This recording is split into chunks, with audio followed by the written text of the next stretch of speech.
কারণ আমি তাকে বলতে চাইছি তুমি আমার ফ্রেন্ডের বোন, আমি তাকে বুঝাইয়ে বলবো যে তুমি যেটা তাকে বলছো সেই কথাটা আর বইলো না, কারণ তোমার আর আমার মাঝে এটা সম্ভব না। আমি এটাই বলতে চাচ্ছি। সে বলে কি না আজকাই বলতে হবে, যদি চাও তাহলে তোমার বোনকে আমি যে ব্যাচটা পড়াই এখানে পাঠাইও। আমরা 2 ভাই 1 বোন। জি। আমার বড় ভাইয়ের নাম হচ্ছে রূপচান, তারপর হচ্ছে মেজু বোন, আমি সবার ছোট। আচ্ছা। পারিবারিক আর্থিক অবস্থা ততটা ভালো না আমাদের, শুধু বাড়ির ভিটা 2 কাঠা জমি ছাড়া আমাদের কিছু নাই। আমাদের একসময় ছিল, তো আমার বাবার একটু বদনেশা ছিল, যেটা হচ্ছে জুয়া খেলতো আগে। আচ্ছা।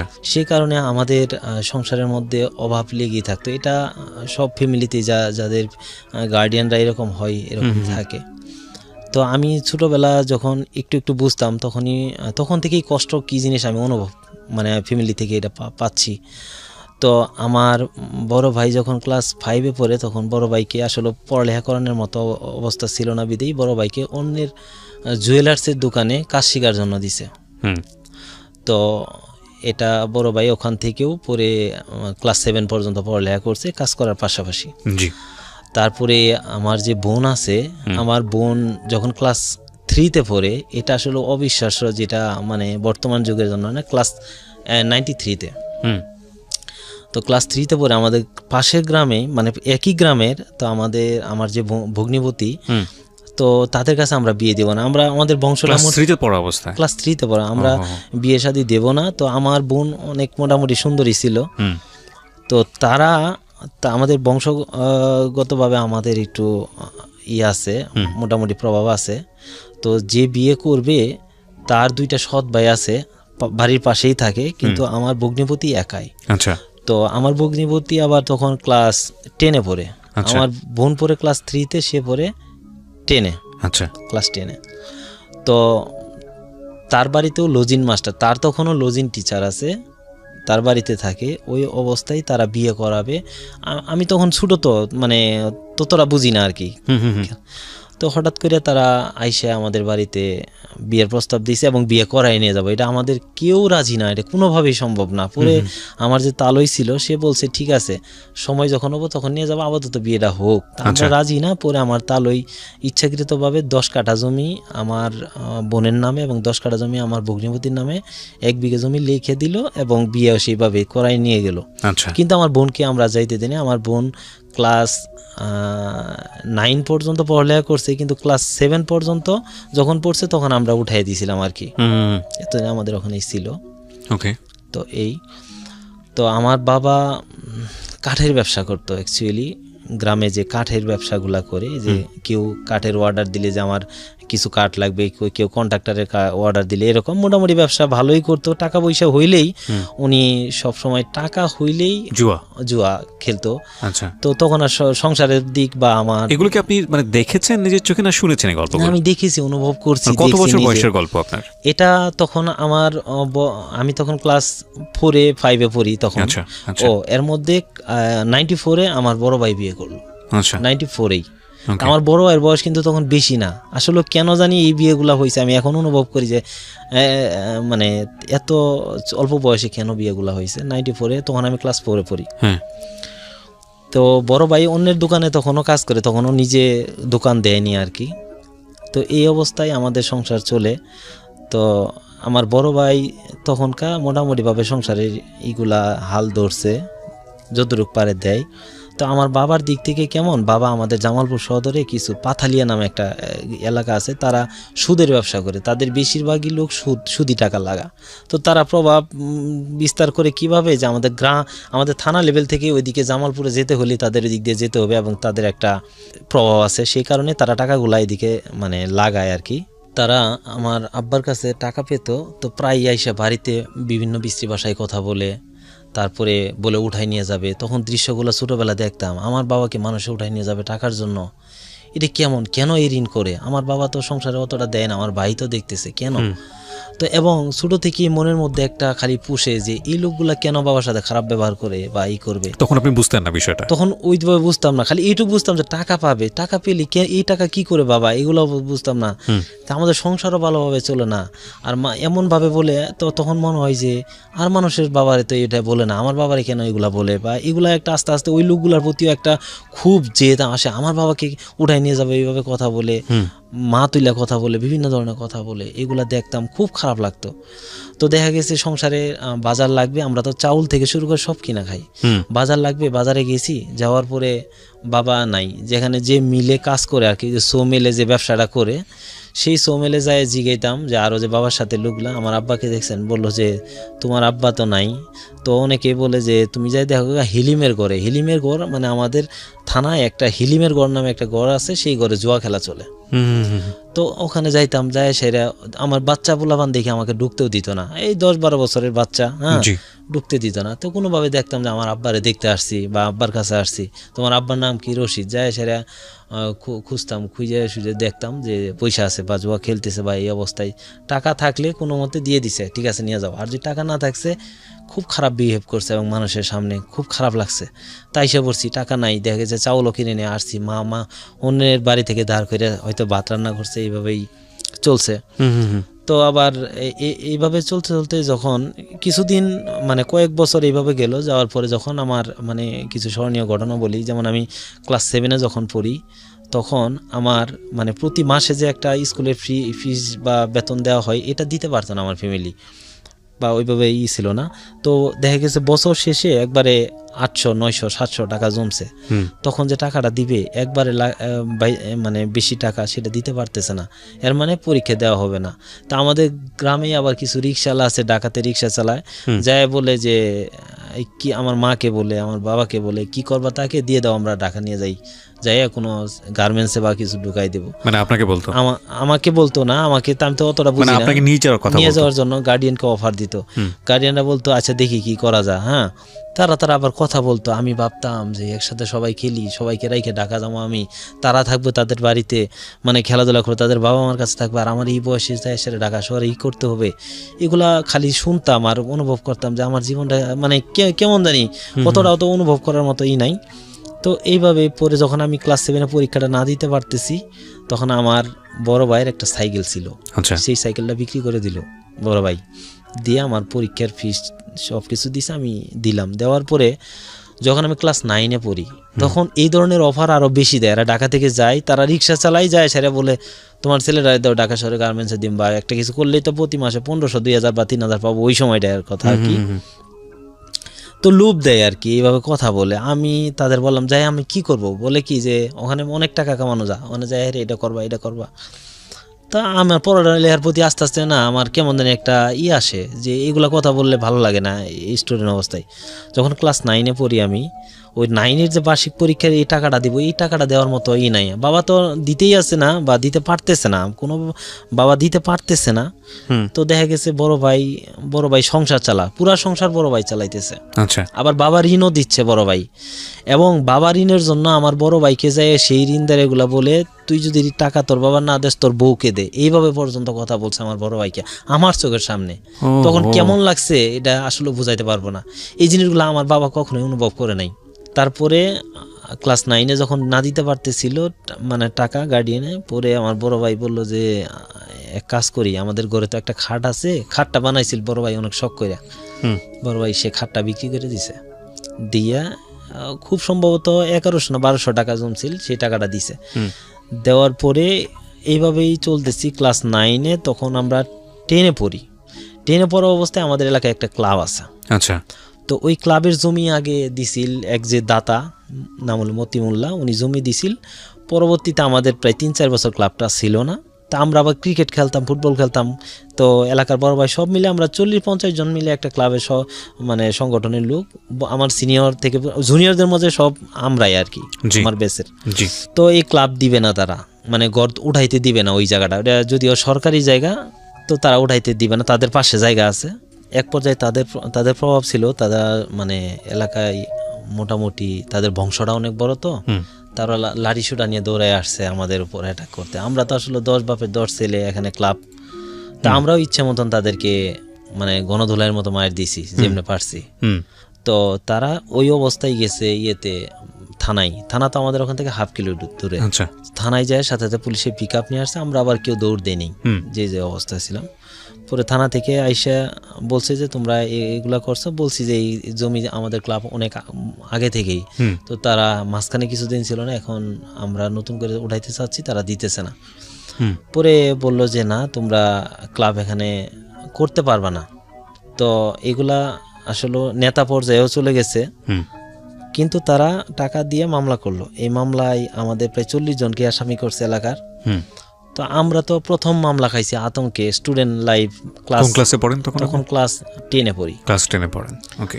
প্রথম মামলা, এবং এলাকায় ঘরে থাকতে পারি না। দেখা গেছে রাতে ওই বিভিন্ন জায়গায় যাব, মাও যাওয়ার সাথে বাবাও যাওয়ার সাথে, যে কি হয় সন্তানের, মানে তারা একটা আতঙ্কের মধ্যে আছে। তো এইভাবেই মামলা চললো। ফাইনালি মামলাটা রাজনৈতিক নেতা যেমন মির্জা আজমের কাছে আমরা আবেদন করছিলাম, তারা তখন মামলাটা শেষ করে দেয় আর কি। আচ্ছা।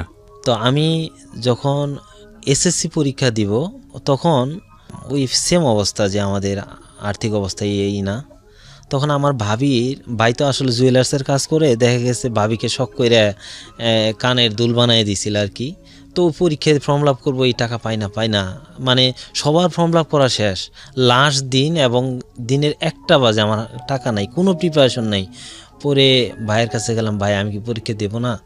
পরে ভাই বলল যে তুই এক কাজ কর, তুই বাড়ি যায় তোর ভাবির কানের দুল আছে, এটা যায় চাগা, বলবি যে ভাই দরকার দেব, দরকার বাজারে লাগবো, এখন দেবো। দিছে, বা আইসে ভাবিকে বলছি, ভাবি কানের দুলটা দিছে, দেওয়ার পর যাওয়ার পর ভাই এটারে গলাইছে আর কি। এমনি বিক্রি করলে তো অনেক খাস খুস থাকে, বিক্রি করতে পারবে না, গলায় স্বর্ণ একটু বিক্রি করে আমাকে দিল। হয়তো তখন ফর্ম লাভের জন্য 12 বা 1500 টাকা লাগছে। মানে ভাবি জানিও না যে ভাবির কানের দুল? না, ভাবি জানে, ভাই আমাকে যা কিছু দেয়, ভাবি কিছু বলতে পারে না, বা ভাবি আমার অনেক ভালো, সত্য। কারণ আমাকে ছুটো এসে, মানে আমি তখন ক্লাস 4 পড়ি, তখন পাইছে, ফ্যামিলি দেখতেছে, ভাবি অনেক ভালো। তো পরে পরীক্ষা, আমি এসএসসি পরীক্ষা দিলাম। এসএসসি পরীক্ষা যেদিন আমি ফার্স্ট দিতে যাই, তার আগের দিন মা বাবাকে বারবার করে বলছে যে ঘরে কিন্তু চাল নেই, অথচ বাবার কাছে টাকা ছিল না। বাবা ভাইকেও বলে নাই, ভাইকেও আবার মা বলে দেয় নাই যে চাউল লাগবো, কারণ বাবা কি বলছে, তো ঘরে। আর পরের দিন সকালবেলা যে আমি যাব, নাই রান্না করার মতো। তো মা সকালবেলা ভাবতেছে কি করব, কারণ পাশের বাড়ি থেকে চাউল নিয়ে রান্না করছে আগের দিন, যে সকালে দেওয়ার কথা, পাশের বাড়ি চাউলই দেওয়ার কথা, কিন্তু সে পাশের বাড়ি আর চাইতে পারতেছে না, বা এরকম অবস্থা। পরে মা কি করবো, সকালে কাঁদতেছে। তা আমি বললাম, মা সকালবেলা যদি কান্না করো তাহলে আমার পরীক্ষা ভালো হবে না। তো বললো যে তাহলে মা তো মাই, তাই না? তা আমি বললাম যে আমি যা আছে তাই দিয়ে পরীক্ষা দিতে যাবো। তা খেয়ে পরে পান্তা ভাত খেয়ে আমি গেছি। তো পরীক্ষা দিলাম, দেওয়ার পরে আমি সায়েন্সের স্টুডেন্ট ছিলাম, একদম মানে ভালো ছিলাম তাও না, খারাপও ছিলাম না, মাঝামাঝি ছিলাম। তারপরে পরীক্ষা দিতে যাই, পরীক্ষা দিই, এভাবে আমি এসএসসি পরীক্ষা দিলাম। এসএসসি পরীক্ষা দেওয়ার পরেই আমি প্রায় দেখলাম যে আসলে সংসারের অভাব, তো এরকম কি হয়। তা আমি স্টুডেন্ট পড়াই, প্রাইভেট পড়াই, প্রায় 22 জন স্টুডেন্ট প্রাইভেট পড়াই। আচ্ছা। তো আমার একটা 9-10 ব্যাচ ছিল, সেই ব্যাচটাই শুধু আমার ওখানে আইসা পড়ে। এর মধ্যে কি হয়েছে যে আমাদের যে আর্থিক অবস্থা, এর কারণে আমাদের ঘরটা বিক্রি করে দিছে। তা আমাদের যে ঘর বিক্রি করছে, আমার ভাই আর ভাবি একটা ঘরে থাকে, সেই ঘরটা ছোট একটা ঘর তারা থাকে। এখন নিজেদের ভিটা মাটি ওটাও বিক্রি করে দিয়েছে? না, ভিটাটা বিক্রি করে, শুধু ঘর বিক্রি করছে। ভিটাই তো 2 কাঠা। তো এখন বাবা মা কেমনে থাকে, এই একটা ছাপড়া তুলে আর কি, মানে একচালা টিন দিয়ে কোনো মতে দিয়ে থাকে। এখন আমার থাকার জায়গা নাই, তো তারা ওইভাবেই তো আসলে বাবা মার সাথে থাকা যায় না। তো আমার রাস্তার মাঝখানে, রাস্তার দক্ষিণ পাশে হইলো আমার ঘর, আর উত্তর পাশে হইলো আমাদের ক্লাবের যে সভাপতি ছিল আমিনুর মামা, তাদের ঘর। তো উনি আনন্দমোহনে পড়ালেখা করতো, তো উনি বাড়িতে থাকতো না তেমন, ওনার ঘরটা খালি। মানে আপনার বাড়িতে আপনার থাকার জায়গা নেই, মোট কথা হচ্ছে এটা। থাকার জায়গা নেই, তারা বলে যে থাকতে, দেখা গেছে কিভাবে, ওইটা তো থাকার আসলে পরিবেশ না। তো ওই ঘরটা ফাঁকা, তার বাবা মা বলে ওই আমিনুর মামা থাকে, হ্যাঁ সমস্যা নাই, তা আমি ওই ঘরেই থাকি। এসএসসি পরীক্ষার পরে? এসএসসি পরীক্ষার পরে, এবং এসএসসি পরীক্ষার আগে থেকেই আমি থাকি। এসএসসি পরীক্ষার আগে থেকে। তো ঘরটা বিক্রি করছিল মনে হয় 35,000 টাকা, দিয়ে কিছু ঋণ দিছে, ওই সময় জমিটাও বিক্রি করে দেবো, যে আমরা মেলান্দতে বাসা ভাড়া নিয়ে থাকবো। তার মানে বিষয়টা এরকম যে আপনার বাবার জুয়ার যে ঋণ ছিল সেটা পরিশোধ করার জন্য আপনাদের নিজেদের বাড়ি বিক্রি করতে হয়েছে, যে ঘর আপনারা থাকতেন। জি, পরে ই করলো যে মানুষজন ডাকছে যে আমার জমি বিক্রি করবো, কে কত টাকা দিবা, এইভাবে দামাদামিও উঠলো। তখন এক ধরনের নিলাম, ছোটখাটো নিলাম, নিলামই বলা চলে। তখন আমি ভাবলাম যে আমাদের জমিটাও বিক্রি করবে, তাহলে আমি এই এলাকা থাকতে পারবো না, মানে আমরা এই এলাকার মানুষ হয়ে ভাড়া থাকতে হবে বাজারে যাই, এটা কখনোই ভাবিনি। পরে ফাইনালি যেই হোক, আমার মার নামে জমি ছিল, আমার মা জেদ করছে না আমার ভিটা আমি, মানে জমিটা বাবা ছোটবেলায় আবার আমার নানা কিনে দিছে, তো আমার মার নামেই ছিল, বেচতে পারে নাই। তো ওই ছাপড়া ঘরে মা থাকে, আব্বা থাকে, আর সামনে ছোট্ট একটা ঘর, এখানে ভাই ভাবি থাকে, ভাতিজা। আচ্ছা। তো আমি ওখানেই থাকি এসএসসি পরীক্ষা দিলাম ওই তাদের ঘরেই। তো আমি যে একটা ব্যাচ 9-10 একটা ব্যাচ পড়াইতাম, সেটা আমার ওই তাদের ঘরেই, মানে ওই যে ক্লাবের সভাপতি যে মামা, তার ঘরেই আমি 9-10 ব্যাচটা পড়াই, আর সবাইকে যে বাড়িতে বাড়িতে পড়াই আসি। আচ্ছা। তো এর মধ্যেই আমার একটা ফ্রেন্ড আছে, আমার বাড়ির মানে আমাদের এলাকায়, একই এলাকা, কাছাকাছি। তো তারা 3 ভাই 2 বোন। তো আমার ওই ফ্রেন্ডটা আমাকে বললো একদিন যে তার বোনের নাম হচ্ছে মমতা। তো বললো যে তুমি একটু মমতাকে পড়ো। তখন মমতা ক্লাস 10-এ পড়ে, আমি এসএসসি দিছি। তো আমি অঙ্কে ভালো ছিলাম, তো আমি অঙ্কেরই এই ব্যাচটা পরে, আমি 9-10-এর ব্যাচটা অঙ্কই পড়াই শুধু। আচ্ছা। তো আমি বললাম যে আমি আসলে তোমাদের বাড়িতে যাই পড়াইতে পারবো না, তুমি যদি চাও তাহলে তোমার বোনকে আমি যে ব্যাচটা পড়াই এখানে পাঠাইও। কারণ আমি আবার যাইতে চাইনি বা না পড়ানোরও ইচ্ছা ছিল, কারণ আমার না ভালো লাগতো না। কেমন সে মেয়ে অনেক সুন্দর, কিন্তু একটু মানে আসে না যে চঞ্চল হইলে এটা সবার দৃষ্টিতে সবকিছু ভালো লাগে না, আমার দৃষ্টিতে ভালো লাগে না, এত চঞ্চল থাকবে কেন? এই জিনিসটা আমার কাছে অত ভালো লাগে নাই। এবং তাদের বাড়িতে গেলেও সেও আমাকে ওইভাবে দেখতে পারতো না। হ্যাঁ, আমাকে বিভিন্নভাবে বলতো, হ্যাঁ, যে কেমন লাগে, কারণ আমার একটাই প্যান্ট একটা শার্ট ছিল, সাদা প্যান্ট সাদা শার্ট, যেটা আমার মনে হয় যে 6-এ বানানো হয়েছিল। 6-এ আমাদের ড্রেস ছিল স্কুলে, আমি আমিরউদ্দিনের স্টুডেন্ট ছিলাম, এটা মনে হয় ক্লাস 10 পর্যন্ত এইভাবেই এই ড্রেসই পরা হয়েছে আমার জানা মতে, কারণ এর মাঝখানে কোনো ড্রেস আমার হয়তো বানায় দেয় না, আমার কাছে এরকম মনে হয়। ওই ড্রেসটা যে পরতাম, সাদা প্যান্ট সাদা শার্ট, এটা পরিষ্কার করে দিত মা ঠিকই, কিন্তু আয়রন করবো সে আয়রন হইতো না। আমার পিছনের শার্ট মানে কুচকায় একদম উপরে উঠে পড়তো, প্যান্টগুলাও সেম অবস্থা। এটা নিয়ে সে প্রায় ঠাট্টা মস্করা করতো, কিন্তু আমি ব্যাপারটারে আরো মানে খারাপের দিকে নিয়ে দেখতাম, যে সে আমাকে নেগলেক্ট করে বা এরকম। এই সব পড়াইতেন, তাকে ভাল লাগতো না। ওনাকে কি পড়াতেন? হ্যাঁ, তাকে পড়াইলাম, ওই যে ওদের সাথে পড়াই। আচ্ছা। তো এইভাবেই পড়াইতে একদিন হঠাৎ করে আমি পাশে, আমাদের বাড়ির পাশে একটা ভাবি, তার মেয়ের নাম রুমাকে আমি পড়াই তাদের বাড়িতে যাই। আচ্ছা। তো সকাল 10টার দিকে আইসা দেখে যে আমি 9-10-এর যে ব্যাচটা পড়াইতেছি, তার মধ্যে একটা মেয়ে অনেক সুন্দর। আপনার ভাবি দেখেছে এটা আমার আপন ভাবি না আর কি, দুঃসম্পর্কের ভাবি। আইসা দেখলো যে মেয়েটা অনেক সুন্দর। তা আমাকে বললো যে মেয়েটা কে? আমি বললাম ও হচ্ছে আমার ফ্রেন্ডের বোন, আর তাকে তো চিনে, ওই তুরাব চেয়ারম্যান নামে সবাই চিনে, চেয়ারম্যানের ভাস্তি আর কি, তার বাবার নামও খোকা, সবাই চিনে। তো পরে বললো যে তোমার নাম কি? বললো যে মমতা। পরে বললো মমতা, পড়া কি শেষ তোমাদের? আমি বলছি আর 8-10 মিনিট আছে। কই যে আজকে আর পড়াইতে হবে না, আজকে ছুটি দাও। আমার বলতেছে মাস্টার তুমি ছুটি দাও আজকে। তাকে বলতেছে মমতা তুমি চলো আমাদের বাড়িতে যাই, গরমের দিন তো কাঁচা আম আছে পাড়া, তোমাকে ভর্তা করে খাওয়াবো। তো ও কোনো কিছু দ্বিধা না করেই বললো ঠিক আছে চলেন যাই। কাঁচা আমের প্রতি এমনি মেয়েদের একটা তা আমাকে বললো যে চলো তুমিও চলো। আমি বললাম যে না ভাবি আমি যাব না, কারণ ও যাবে, এটাই হলো আমার মেন কথা, ও যাবে আমি যাব না।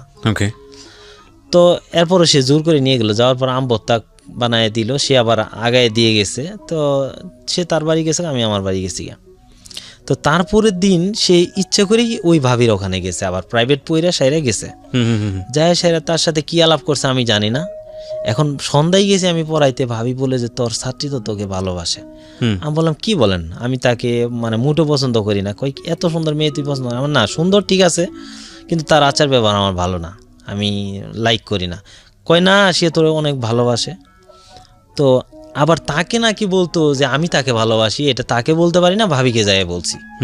মানে এই ভাবিয়েই মানে মাঝখান থেকে আমাদের ইটা করতেছে আর কি। আচ্ছা আচ্ছা, মানে দুপক্ষকে গিয়েই এই কথা বলেছে। কিন্তু আমি মনে মনে ভাবি ও আমাকে ভালোবাসে, আবার ও মনে মনে ভাবে যে আমি ভালো, আমিও তাকে ভালোবাসি, আমি বলতে পারি না। এই অবস্থায় সে তখন দেখি যেন একটু আরো বেশি সাজুগুজু করে আসে, বা তার মানে অ্যাটিটিউডগুলো আপনার অ্যাটেনশন পাওয়ার জন্য। হ্যাঁ, তা আমারও হঠাৎ করে পড়াইতে পড়াইতে একটু যা যে সে আমাকে বলতে পারে না ভালোবাসে, খারাপ হইলেও কিন্তু ভালোবাসার শব্দটা তখন শুনতে খুব ভালোই লাগে। আচ্ছা, আমি তাকে বলছি যে তোমার সাথে আমার কিছু কথা আছে, কারণ আমি তাকে বলতে চাই যে তুমি আমার ফ্রেন্ডের বোন, আমি তাকে বুঝাইয়ে বলবো যে তুমি যেটা তাকে বলছো সেই কথাটা আর বইলো না, কারণ তোমার আর আমার মাঝে এটা সম্ভব না। আমি এটাই বলতে চাচ্ছি। সে বলে কি না আজকাই বলতে হবে। আমি বললাম কি ব্যাপার, তোমাকে আমি কথা বলতে চাইছি, সেটা মানে তার আগ্রহ হচ্ছে আমি তাকে পজিটিভলি কিছু বলবো, কিন্তু আমি তো এটা আমি বলছি না আজকা বলবো না কালকা বলবো। তো পরের দিন এই অবস্থায় এইভাবেই 2-3 দিন গেল, যাওয়ার পর একদিন ছাড়ে না যে আমি হ্যাঁ আজকা তোমাকে কি সেও আমাকে তুমি করে বলে, কারণ এক ব্যাচ সিনিয়র তো অতটাই না, আজকে বলতেই হবে। আমি বললাম ঠিক আছে আমি বলবো না, তো তুমি খাতাটা দাও, আমি খাতায় লিখে দেবো। সে খাতাটা দিছে, আমি এমন ভাব দেখাইতেছি আমি অনেক কিছু লিখতেছি, তো আমি কলম ঘুরাইতেছি আর ভাবতেছি কি লিখবো আমি। হ্যাঁ, আমারও আস্তে আস্তে মনের মধ্যে একটু লেগে গেছে। তো আমি বলছি ঠিক আছে শর্ত আছে, আমি যা লিখছি তুমি বাড়িতে যাই দেখবা। আচ্ছা ঠিক আছে। ও বাড়ি গেছে, যাই সমস্ত খাতা উল্টাই পাল্টাই দেখছে, কোথাও কিছু লেখা নাই, তার আকর্ষণটা আরো বাইরে গেছে। হ্যাঁ, তো তারপরের দিন আসছে আইসে সাইরে কথা বলে না, খুব রাগ, খুব আমি বললাম আজকে সত্যি আমি লিখবো, এবং তার মাঝে বিশাল কিছু কাজ করতেছে, যে একটা প্রেমে পড়লে একটা মেয়ের যা হয় আর কি। তা আমি বললাম আজকে সত্যি সত্যি লিখবো। তো আমি পরের দিনও কিছু লিখিনি, এবং খাতা অনেকভাবে দাগাইছি, এইভাবে করছি, কিন্তু একদম সাদা পাতা উপর দিয়ে শুধু এমনি হ্যান্ড রাইটিং করছি, মনে হয় যে অনেক কিছু লিখছি। তো সে ওই দিনও চলে যাওয়ার পরে দেখছে কিছু না, তারপরে 2 দিন সে আসে না। তখন যে সে না আসতেছে তখন আমার খারাপ লাগা ধরছে, কি ব্যাপার সে আসতেছে না। তো খারাপ লাগা ধরছে, সে তার ভাইকে বলছে যে আমি যাই পড়তে পারবো না, তুমি বলবো, ও আইসে আমার বাড়িতে পড়াবে। প্রথম কিন্তু আমি যাইতে চাইনি, তার ভাই আমাকে বলতেছে, তার ভাই সবাই ঢাকা থাকে, তো তার ভাই বলতেছে তোমার কাছে রিকোয়েস্ট, তুমি একটু আমার বাড়িতে যাই পড়াবা। তা আমিও ভাবতেছিলাম ঠিক আছে এখন যাওয়া যায়, কারণ আমারও খারাপ লাগতেছে। তা আমি বাড়িতে যাই পড়াই। তো ও সব সময় আমি যত কিছুই অঙ্ক বুঝাই, অঙ্ক কিন্তু একটা খুব মানে একটা মনোযোগ না দিলে তার মনোযোগ নাই, চায়ে থাকতে থাকতে এই অবস্থা। তা আমি আমার মতো করে, যদিও আমি বুঝতেছি সে কি করতে চাচ্ছে, কিন্তু আলটিমেটলি তার মনোযোগটা আমার দিকে নাই। তো এক পর্যায়ে মানে এইভাবে কিছুদিন যাইতে যাইতে নিজে থেকে বলতেছে না যে সে আমাকে ভালোবাসে, আমার মুখ থেকেই বলতেছে। পরে আমাকে বলল যে যদি তুমি আমাকে না লিখে দাও কি বলতে চাও, তাহলে তোমার আর আসার দরকার নেই, আমি তোমার কাছে আর পড়বো না। পরে আমি বললাম যে আমি কি বলতে চাই তুমি ভালো করেই জানো। কয় না আমি কিছু জানি না, আমি তোমার মুখ থেকে শুনতে চাই। পরে আমি তাকে বললাম আজকে লিখে দিয়ে যাচ্ছি, হ্যাঁ তোমার দেখতে হবে না খাতাটা, কিন্তু খাতার মধ্যে আমি লিখে দিয়ে যাব। তা আমি তাকে লিখে দিয়ে আসলাম আমি তোমাকে ভালোবাসি। সেই খাতাটা লেখা দেখে সে ওই একটা পেজ লিখে দেখার পরে টোটাল খাতায় যত পাতা ছিল প্রত্যেকটা পাতাতেও সে বলছে, সে লিখছে ওই জায়গায় আমি তোমাকে অনেক বেশি ভালোবাসি। হ্যাঁ, এই ভালোবাসি পুরা পাতা বইরে ফেলছে। তো পরের দিন অঙ্ক করব আমি, যাওয়ার পরে তা বলছি খাতা দাও, খাতা দিছে, ওর লেখা দেখতেছি আমি তোমাকে ভালোবাসি। পেজ যেটাই উল্টাই সেটাতেই তাই ভালোবাসি, মানে কোনো পেজ আর কোনো মানে আমি অঙ্ক করার মতো আর খাতা নাই। আমি বললাম এটা কী করতেছো তুমি, এটা বলছো। তো আমি বুঝে ফেলাইছি এই অবস্থা। তার সাথে আমার মানে মোটামুটি ভালোভাবেই সম্পর্ক চলতেছে। তো এর মধ্যে একটা কথা বলি, আমি যদিও সম্পর্ক করতেছি, কিন্তু আমি একটা ভাবতাম যে আমার ফ্রেন্ড সার্কেল যারা আছে 3টা 4টা 5টা করে সম্পর্ক করছে, তা আমি কখনো কারোর সাথে সম্পর্ক করিনি। তো আমি ভাবলাম হয়তো সম্পর্ক ওদেরাও করতেছে আমিও করি, কিন্তু সম্পর্কটা যে এমন পর্যায়ে যাবে আমার যে মনের মধ্যে এতটা লাগে যাবে সেটাও আমি ভাবিনি। সে কিভাবে ব্যাপারটা নিছে সেটা কথার প্রসঙ্গে আসবে। তো এইভাবে চলতেছে। তা একদিন আমি কথার প্রেক্ষিতেই তাকে বলছি যে মানে সম্পর্কটা আমাদের মোটামুটি একটু গভীরে গেছে। আমি বলছি যে তুমি আমাকে একটা কিস দিবা। এই কথা 3 দিন গেছে, 3 দিনের মধ্যে দেয় না। একদিন হঠাৎ করে বললো আমি তোমাকে দিব, ঠিক আছে, কিন্তু এটা বুকে দিব। তো সেদিন লিপস্টিক দিয়া সবকিছু দিয়ে মানে বসে আছে, মানে পড়া শেষ, তারপরে সে আমার বুকের মধ্যে একটা কিস দিছে। ঠিক তো এটা নিয়ে আমি এত খুশি যে আমি 3 দিন হয় আমি গোসল করি না। 3 দিন হয় আমি গোসল করি না, গোসল করলে এটা উঠে যাবে। ওকে। তো সে বলতেছে তোমাকে মলিন লাগে কেন, তুমি এতটা পরিষ্কার তুমি। আমি বলছি যে কারণ আছে কি, ওই যে তুমি আমাকে কিস দিছিলা না, সেটা আছে। দেখাই যে সেটা আছে। পরে বললো যে সেটা কি হয়েছে? আমি বললাম এটা যদি তুমি এটা আমি গোসল দেই তাহলে উঠে যাবে, সেই কারণে আমি গোসল দেই না। পরে বললো আরে প্রত্যেক দিন একটা দেবো, তুমি গোসল দাও। হ্যাঁ, তো এইভাবেই আর কি আমাদের সম্পর্ক চলতেছে।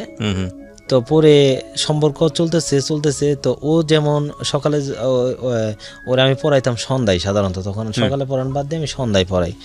তো ও যখন সকালবেলা স্কুলে যাইতো, যাওয়ার পরে আমি সব টিউশনি এগুলা শেষ করে আমি তার জন্য ওয়েট করতাম, তাদের বাড়িতে যাইতাম, কারণ তার বাবা মা জানে ও পড়াইতেছে বা ওর ভাইয়ের বন্ধু এই হিসেবে কোনো মাইন্ড করতো না।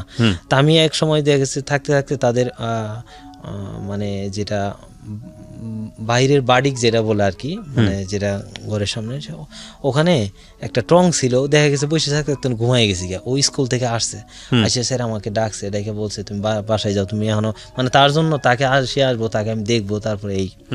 তো এইভাবেই চলতেছে কিছুদিন। মানে তার একটা আবদার ছিল কি, আমি খেলা পাগল ছিলাম, আমি 99 এবং 2000 ইন্টার স্কুলে ফুটবল খেলছি, তো আমাদের থানা লেভেলে মেলান্দ অমিরুদ্দিন থেকে। আর ক্রিকেট, তখন ক্রিকেটের প্রতি বেশি ভক্ত। সে কি করতো, বিকেলে খেলতে যাইতে দিত না। তার কথা হইলো কি, তাদের বাড়ি থেকে যে আমাদের একটা ছোট বাজার আছে আমতলা মোড়, সেটা তাদের বাড়ি থেকে পুরোটা দেখা যায়, এবং তাদের ওখানে প্রায় 20-22টা দোকান আছে যেটা ভাড়া দেওয়া আর কি। জি। তো ওই জায়গায় তার নির্দিষ্ট কথা, তার কথা হচ্ছে তুমি ওই মার্কেটের সামনে থাকবা, আমি তোমাকে এখান থেকে দেখবো। তার হলো রিকোয়ারমেন্ট। আমি এদিক থেকে কোথাও খেলতেও যাইতে পারি না, এদিক দিয়ে বন্ধুরা কাউকে আমি বলতে পারি না তার সাথে আমার সম্পর্ক। এখন সবাই বলে যে তুই ভালো খেলাস, তুই আর যাবি না কেন আমাদের সাথে? আমার না, কাজ আছে। এভাবে কয়দিন থাকা যা, যেদিন আমি না থাকি সেদিনই সে তার মন খারাপ, মানে রাগ করে থাকে। এগুলা জিনিস আস্তে আস্তে আমার দিকে একটু খারাপ লাগে। কি ব্যাপার, এত সম্পর্ক আছে ঠিক আছে, এত অ্যাক্সেস তো ভালো না। হ্যাঁ, তো এর মধ্যেই কি হয়েছে, আমরা একই সাথে মানে ক্রিকেট খেলতাম। যে আমার ক্লোজ ফ্রেন্ড ছিল, নাম হচ্ছে সেলিম। আচ্ছা, তো এই সেলিম একটা মেয়েকে ভালোবাসতো, মমতার বান্ধবী ছিল। তো বান্ধবী সে তাকে, তারা অনেক সম্পদশালী লোক, তো তার নাম হচ্ছে ময়না। তাকে নিয়ে সে পালাইছে, কোথায় গেছে, তাদের সাথে সম্পর্ক ছিল আমরা কিছুই জানি না।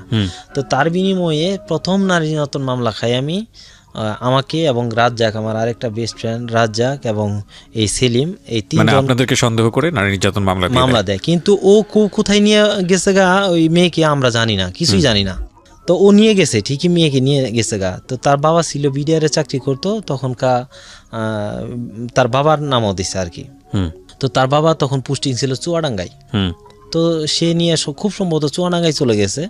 কিন্তু তারা মামলা দিয়েছে আমাদের নামে, প্রথম নারী নির্যাতন মামলা, এবং তখনকার খুব করা নারী নির্যাতন মামলা নিয়ে। তো এদিক থেকে সাংসারিক অবস্থা ভালো না, আবার একটা মামলা, এবং এমন ব্যক্তিরা মামলা করছে যেটা খুব মানে বিত্তশালী, তাদের টাকা পয়সার অভাব নাই। তা আমরা দেখা গেছে দিনটা কোনো মতে পার করে দেখা গেছে রাতের বেলা এই রাস্তায় বন ক্ষেত খোলা আছে না, এর মধ্যে আমি আর আমার ওই ফ্রেন্ড রাজ্জাক দুইজনে মিলে রাত কাটাই। তো এইভাবে অনেক দিন কাটাইতেছি, আর থাকতে পারতেছি না যে এইভাবে কতদিন যাযাবরের মতো জীবনযাপন করব, আমার স্টুডেন্ট লাইফ। তো একদিন হঠাৎ করে ওই আমতলা মোড়ের ওখানেই আমি বসে আছি এবং আরও কয়েকটা ফ্রেন্ড সাইকেল বসে আছে। তো পুলিশের গাড়ি আসছে, নির্দিষ্ট ইনফরমেশন পায় যে আমাকে ধরার জন্য আসছে, যে বসে আছি, আমাদের অন্তত হাফ কিলো বললাম। তো পুলিশের গাড়ি আসছে, আইসে সবাই নিশ্চুপ মাইরা আছে। তা আমি ভাবলাম দৌড় দিব কিনা, যে দৌড় দিলে ধরবে, কারণ আমি তখন তাদের ধরাই হলো মেন কাজ। গাড়ি এসে একদম আমাদের সামনে, ব্রিজের দুই পাশে সবাই বসে আড্ডা দিতেছে, মাঝখানে গাড়ি দাঁড়ানো, পুলিশ 7-8 জন পুলিশ সহ একজন দারোগা নেমে বলতেছে এখানে লালচান কে? আমি বললাম লালচান এই মাত্র তো গেল গা, এখানেই তো ছিল, আপনাদের গাড়ি দেখে তো যে কোন দিকে গেছে, এদিকে। তো আমি দেখাই দিছি যে দক্ষিণ দিকে গেছে, এই যে রাস্তা ধরে গেলে এই মাত্র গেল, জান আপনি। কেউ কথা বলতেছে না, আমি জানি কেউ যদি কথা বলে তারা নিশ্চিত বলে দিবে যে এই লালচান, ঠিক আছে। তারা বললো কোন দিকে গেছে, এদিকে। এই ফোর্স নিয়ে তারা মানে গাড়ি রাইখেই, ড্রাইভার আছে আছে, তো যে যার মতো করে দল ভাগ করে গেল এইদিকে ধর। তা আমি দাঁড়াই থাকতে আস্তে পিছন দিকে আস্তে আমতলা মোড় পর্যন্ত আছে, মোড়ের পাশেই একটু হয়তো 200 গজ দূরে হচ্ছে ব্রিজটা। আইসা এখান থেকে আমি দৌড় দিছি। তো দেখলাম যে না, আসলে এলাকায় থাকা যাবে না, এইভাবে আর থাকা যায় না। পরে আমি ওই যে আমার ওই ফ্রেন্ডের মাকে আমরা চাপ দিলাম যে আপনার ছেলে যেখানে আছে আপনি সেই জায়গায় আমাদেরকে নিয়ে যান, আমরা তো বাড়িতে থাকতে পারতেছি না। পরে তারাও নিতে চায় না। তা আমি বললাম যে এইভাবে তো হয় না। পরে তার মা বললো যে ঠিক আছে তোমরা তাইলে চুয়াডাঙ্গায়, অ্যাড্রেস দিল যে চুয়াডাঙ্গায় এসে বইরো। তার মা চলে যাবে, আমরা বললাম নিয়ে যান আমাকে সাথে, না নেয়নি। তো আমরা অ্যাড্রেস নিয়ে, তো আমি আর আমার ওই ফ্রেন্ড রাজ্জাক চুয়াডাঙ্গার উদ্দেশ্যে রওনা দিব। দেওয়ার আগে তো এই ঘটনাগুলো তো সে জানে, সব কিছুই জানে। মানে আপনার গার্লফ্রেন্ড জানে, সব জানে। কি নাম ছিল ওনার? মমতা। হ্যাঁ। তো জানার পর তো তার মাঝে মানে কান্নাকাটি একটা মেয়েরা যা হয় অস্থিরতা। তো আমি যেদিন আইসে পড়বো তার আগের দিন রাতে আমার বাড়িতে আবার হাঁসের কি নারিকেল দিয়ে হাঁসের মাংস রান্না করছে, সে খেতে চাইছিল। এবং আমি এটা তো আসলে ভাইকে বলছি, ভাই আমার খুব হাঁসের মাংস খাইতে মন চাইছে। কয়েকদিন বলার পর ভাই কিনে নিয়ে আসছে এবং রান্না করছে। আমি আমার খাইতে মন চাই না, খাইতে মন চাইছে তার। তো রান্না করে আমাকে আর আমার ফ্রেন্ড রাজ্জাককে খাইতে দিছে একসাথে। তো রাজ্জাক কি করছে, আমি বলছি যে তোরটা তুই খাবি, আমারটা আমি নিয়ে নিব একটা পলিথিনে। তা আমি সব কিছু একটা পলিথিনে নিয়ে নিছি। আমার ভাবি দেখছে এটা কোথায় নেবা। আমি বললাম রাতে তো আমরা থাকবো ওই বন্ধের মধ্যে, কোথায় থাকি ঠিক নাই, ক্ষুধা লাগলে ওখানে খাই নিব। আচ্ছা ঠিক আছে। তো ওই ভাতটা নিয়ে গেছি রাতের বেলা, বিদেয় নিতে গেছি। যাই সেরে ওই একটা প্লেট রাখতে বলছিলাম, প্লেট রাখছে, ওর মধ্যে ভাত রাখছে, রাইখা মানে ভাতটা ঢাইলা পরে আমি তাকে খাওয়াই দিয়েছি। আমাকে খাওয়াই দেয়া কি কান্না, সে প্রচুর কাঁদছে, আমিও তো কাঁদতেছি।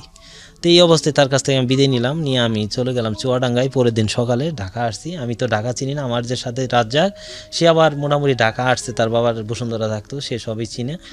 তো ঢাকা নিয়ে আসা পরে সে ঢাকা গাবতলী থেকে চুয়াডাঙ্গার উদ্দেশ্যে আমরা গেলাম। তো বাস তখন কি বললো, মানে আমাদেরকে বাস চুয়াডাঙ্গার বাস নিয়ে যায় ঝিনাইদহ নামাই দিছে। আমি তখন বুঝতাম না। তো আমার একটা অভ্যাস ছিল কি, আমি বাস দেখলেই বমি করতাম, উঠা তো দূরের কথা, দেখলে মানে যদি মনে হয় যে ওটা বাস, এই বাস আমার উঠতে হবে, বা এই বাসের উঠার পরে যে মাথার কি এরকম একটা খারাপ ছিল আমার অভ্যাস। তো ওই বাসে ভিতরে বসছি, আমি মনে হয় যে এখন চিহ্নিত, এখন মনে হয় আমিনবাজার পার হয়নি আর কি গাবতলী থেকে। তো আমি বমি করা শুরু করছি। পরে বললাম ভাই আমাকে ছাদে দেন। পরে আমার জন্য আমার ফ্রেন্ডরা ছাদে, পুরা রাস্তা ছাদে ছেড়ে পরে ঝিনাইদহ নামাই দিছে। তো ঝিনাইদহ থেকে আবার বিডিআর ক্যাম্পে গেলাম। যাওয়ার পরে ওখানে দেখি যে তারা সবাই ওখানে। তা আমরা যাওয়ার পরে মানে তারা তো এমনি আছে টেনশনে, খুশি আর অখুশির কিছু না, আমরা গেছি এটাই বড় কথা। আচ্ছা, তারপরে ওখানে 24 দিন থাকলাম। 24 দিন থাকার পরে বাড়িতে আসতেছি। তো বাড়িতে আসছি, আমি জানি যে অনেক দিন, জীবনের প্রথম এতদিন বাহিরে থাকা হলো। তো ওর মধ্যে ওই জায়গায় থাকা অবস্থায় পুলিশ দিয়ে তার বিডিআর ক্যাম্পের অনুমতি নিয়ে ওখানে অ্যাটাক করছিল। এবং পুলিশের গাড়ি যখন ঢুকে তখন আমাদেরকে 4তলায় ছিলাম আমরা, আমাকে এবং আমার ফ্রেন্ড রাজ্জাককে দেখছিল পুলিশকে দেখাইছে যে ওই যে 2 আসামি। আমরা কি করছি, দৌড়ায় ছাদে উঠছি, 5তলা ছাদ, ছাদের উপরে একটা টাঙ্কি ছিল, টাঙ্কির উপরে মানে চতুর্দিক দিয়ে ওয়াল, এক জায়গায় শুধু একটু টিন দিয়ে আটকানো। আমরা কি করছি, ওই টিনটা তুলে টাঙ্কির মধ্যে ঢুকছি। তো পুলিশ তন্ন করে খুঁজছে, পায়নি। পরে মেয়েকে ধরে নিয়ে আসে বললো। আচ্ছা, আমাদের পাশ দিয়েও পুলিশ ঘুরছে, আমাদেরকে দেখতে পায়নি। পরে মেয়েকে ধরে নিয়ে আসে বললো। তো ছেলেকে ধরতে পারে নাই, ও পলাইছিল। তো ধরে নিয়ে আসার পর তারা বাড়িতে, আমরা কি করবো, আমাদের রাইখা ওর গার্ডিয়ান সবাই এসে বললো। তো 24 দিন থাকলাম। 24 দিন থাকার পর বাড়িতে আসছি। আসার পরে আমরা জানি এতদিন পরে আসলাম, বাবা মা ভালো ব্যবহার করবো বা এই আমার সাথে কেউ কথা বলে না। কি হয়েছে বাড়িতে, সবাই একটা অবস্থা। তো কথা না বলার কারণ, এই যে মেয়ে আমাকে ভালোবাসে, মমতা, এই মমতার বড় ভাই আর আমার ওই যে মামার ঘরে আমি থাকি, ক্লাবের সভাপতি আমিনুল, তারা হইল ফ্রেন্ড। তারা আমার ফ্যামিলির সব কিছু ডিসিশন মোটামুটি ওই মামাই দেয়, যদিও সে আমাদের ব্লাড কানেকশনের কেউ না, কিন্তু সে দেয় তার কথা শুনে। তো ওই মামাকে বলছে মমতা যে আমি তাকে ভালোবাসি, যে কোনো মূল্যে আমি তাকে পাইতে চাই, আমি জানি এটা আপনি পারেন, তাদের ফ্যামিলির সব কিছু আপনার ডিসিশনে হবে, তা আপনি একটা ব্যবস্থা করে দেন।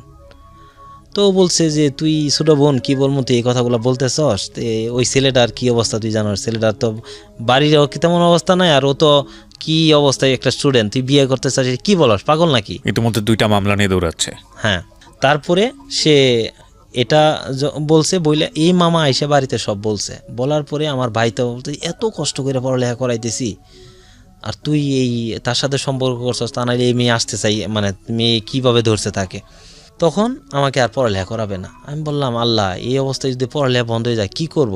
করাবে না। আমি মামাকে যাই অনেক রিকোয়েস্ট করলাম, মামা একটা ব্যবস্থা করে দাও, তা নাহলে তো আমার পড়ালেখা বন্ধ হয়ে যাবে। মামা হয়তো বুদ্ধি দিছে কি করা যায়। পরে আমাকে পার্শ্ববর্তী থানায় রাখলো ওর জন্য, এই মমতার জন্য আমাকে পার্শ্ববর্তী থানায় একটা মেসে রাখছে, যেখানে আমি পড়ি তখন সরকারি কলেজ, মেলান্দ সরকারি কলেজে, আমাকে রাখছে ইসলামপুরে। আমি ওখানে 3 মাস থাকলাম। থাকা অবস্থায় এর মধ্যে আমার আপন ভাতিজা একটা, তো তখন 3.5 বছর বয়স, নাম সুজন, সে পানিতে পড়ে মারা গেছে। আমি বাড়িতে আসছিলাম, আইসে মাঠে খেলতেছি, শুনি যে নাই, সে খুঁজে দেখি যে পানিতে পড়ছে, পরে মারা গেছে। তো এগুলো মাটি দেওয়ার পরে কান্নাকাটি সবাই মিলে করছে। তো যখন কান্নাকাটি করতেছি তখন সে আসছে, ওই সুবাদে আসছে, এমনি তো আসতে পারে না, সবাই জানে। কিন্তু তাদের বাড়িতে এই ঘটনাগুলো কেউ জানে না যে তার সাথে আমার সম্পর্ক বা এই অবস্থা। আমার বাড়ি সবাই জানে। তা আমি যে কাঁদতেছি, আমাকে ধরতে পারতেছে না ঠিক, সে পাশে দাঁড়াইয়া মানে সিম্পেথি দেখাচ্ছে, কিন্তু কিছু বলতে পারতেছে না। আমার তো তার প্রতিও রাগ যে কিছুই হয় নাই, সম্পর্ক মাত্র শুরু, এখনই এটা বলতে হবে কেন, আমার কথাই এটা। আর তার কারণে আমার আজকে বাইরে থেকে পড়ালেখা করতে হইতেছে। আর এমনি তো আর্থিক অবস্থা ভালো না, ওখানে থাকলে একটা এক্সট্রা খরচ যাচ্ছে। তো পরে আমি দেখলাম, সেও আমাকে দেখলো, দেখার পরে সে চলে গেল। যাওয়ার পরে তো সে শুধু খবর পাঠায় আমাকে, কথা বলবে। আমি সুযোগ দিই না। তো তাদের বাড়ির সামনে হলো মসজিদ, আমরা বেশিরভাগ নামাজ ওই মসজিদেই পড়ি, মেন রোডের সাথে কাছে, তো কাছাকাছি। তো নামাজ পড়ে বেরোবো আমি, সে আয়সা দাঁড়ায় আছে মসজিদের গেটে। আয়সা বলতেছে, তোমার সাথে আমার কথা আছে, তুমি আমার সাথে একটু আমাদের বাড়িতে আসো। আর আমি দেখতেছি যে এখানে সিনক্রেট করলে মানুষজন একটু খারাপ হয়ে যাবে। তো আমি কিছু না বলে তার সাথে তার বাড়িতে গেছি। বাড়িতে যাওয়ার পরে তো তার বাড়ি থেকে তো আমাকে মাইন্ড করে নাই, সে আমাকে ধরে কাঁদতেছে এবং হাত পা ধরে বলতেছে, আমি ভুল করছি, তুমি আমাকে মাফ করে দাও। এবং দেখলাম যে, এবং তুমি আমাকে কথা দাও, আজকা রাত জাস্ট 9টায় তুমি আমার বাড়ির পিছনে আসবা। না আমি দেই না। পরে বলতেছি, দেখো আমি তোমাকে বলতেছি আজকাই শেষ, তোমার আর আসতে হবে না। তা আমি বাড়িতে গেছি, মানে এই কথা বলছি, কেন আসতে বলছে আপনি সেটা নিশ্চিত জানি না, হয়তো বেশিক্ষণ সময় নিয়ে কথা বলবে, মাঝখানে যে একটা গ্যাপ গেছে এটা নিয়ে হতে পারে। তো আমি খুব ভীতু ছিলাম ছোট থেকেই, মানে আমি এমন একটা ভীতু ছিলাম, রাতে ভয় পাইতাম, মানে বাহিরে একা বের হইতাম না। তো প্রেম করার পরে এতটাই সাহস হয়েছে যে ভয় ভূত পেত নিয়ে আমার কাছে কিছু না। এবং তাদের বাড়ির পিছনে মির্জা আজমে একটা স্কুল দিছিল, তার দাতা ছিল ওই যে মেয়েকে নিয়ে গেছিল আমার ফ্রেন্ড, তার বাবা নবাব আলী। তো আমি তার বাড়ির পিছনে যাইতে গেলে সেই স্কুল দিয়ে ঘুরে আসতে হবে, মানে একটু মোটামুটি দূর দিয়ে ঘুরে আসতে হবে, এবং পুরা রাস্তা যা আসবো শুধু ধান খেত আর ধান খেত, এক গলা পর্যন্ত ধান। তো এত রাতে অন্ধকারে যদি আসি, শহরের লোকজন বুঝবে না আসলে রাত 9টা, গ্রামের সন্ধ্যা মানে অনেক রাত। তো আমি তখনকার ধানের ইতিহাসগুলো আমি পরে বলবো, কিন্তু তখন ছিল মানে ধান কাটা ছিল, কিন্তু হালকা হালকা শীত, প্রচন্ড শীত। কিন্তু আমার ভয়, আমি ওখানে যাব না। আমার ভয়, আমি যে তার বাড়ির কাছে যাব না, আমি পিছনে অনেক দূরে, মানে তার বাড়ির পিছনে যে একটা জঙ্গল আছে, জঙ্গল পিছনে আর 2 ক্ষেত পরে আমি দাঁড়াইছি, হালকা হালকা জ্যোৎস্না, সে আমাকে ওখান থেকে দেখতে পারবে ফলো করলে। আমি যাই ওখানে দাঁড়ায় আছি, সে বারবার আসছে গেছে, এইভাবে করতে করতে সে বুঝতে পারছে যে আমি আসছি। সে বদনা নিয়ে ঘর থেকে, ও যে রুমটায় থাকতো, সে আর তার একটা কাজিন থাকতো, কাজিনতে বান্ধবীর মতোই রুমে থাকতো, কারণ কোনো ভাই বাড়িতে নাই। সে বদনা নিয়ে আসতো, আইসে ওই যে তাদের টয়লেটের ওখানে বদনাটা রাইখে সে আইসে পড়তো এইদিকে আমার সাথে দেখা করতে। সে আসছে, আইসে সেরা ওই জায়গায় কথা, সে মানে কথা কি মানে সব ধরনের, মানে সে আমি যেটা বলবো সেটাই, আমি যত বছর পর বিয়ে করব সেটাই, এবং কোনো মানে দ্বিমত নাই, আমি যেভাবে চালাবো সেভাবে চলবে। ওকে, তার যে কিছু কিছু ছিল যে ওই জায়গায় দাঁড়াই থাকতে হইব, প্রতিদিন দেখা করতে হইব, এগুলা আমি বলছি এটা আচ্ছা। তো ঠিক আছে, সেই শর্তে রাজি হইলাম। এবং ওই দিন রাতে যে আমার জন্য এত কিছু গিফট কিনছে এটা আমি জানি না। 2টা পোলো শার্ট, তারপরে তার ভাই ওই যে থেকে তার লেগে কসমেটিকের যা কিছু, আমি কখনোই সাবান স্নো বলেন কোনো কিছুই কিনতাম না, সে মানে ওগুলা অনেক কিছুই দিত। তারপরে টাকা, এগুলা সব আমার জন্য করে রাখছে। তা আমি নেব না, ওই যে আবার আগের মতো শুরু করছে নিব, তো বাধ্য হয়েছে আর কি নিতে। তো আবার শুরু হইলো যে আমি বাড়িতেই থাকি, বাট এই অবস্থায় মানে চলতেছে, কিন্তু আমার বাড়ি থেকে জানে না যে তার সাথে আমার সম্পর্ক আবার চলতেছে।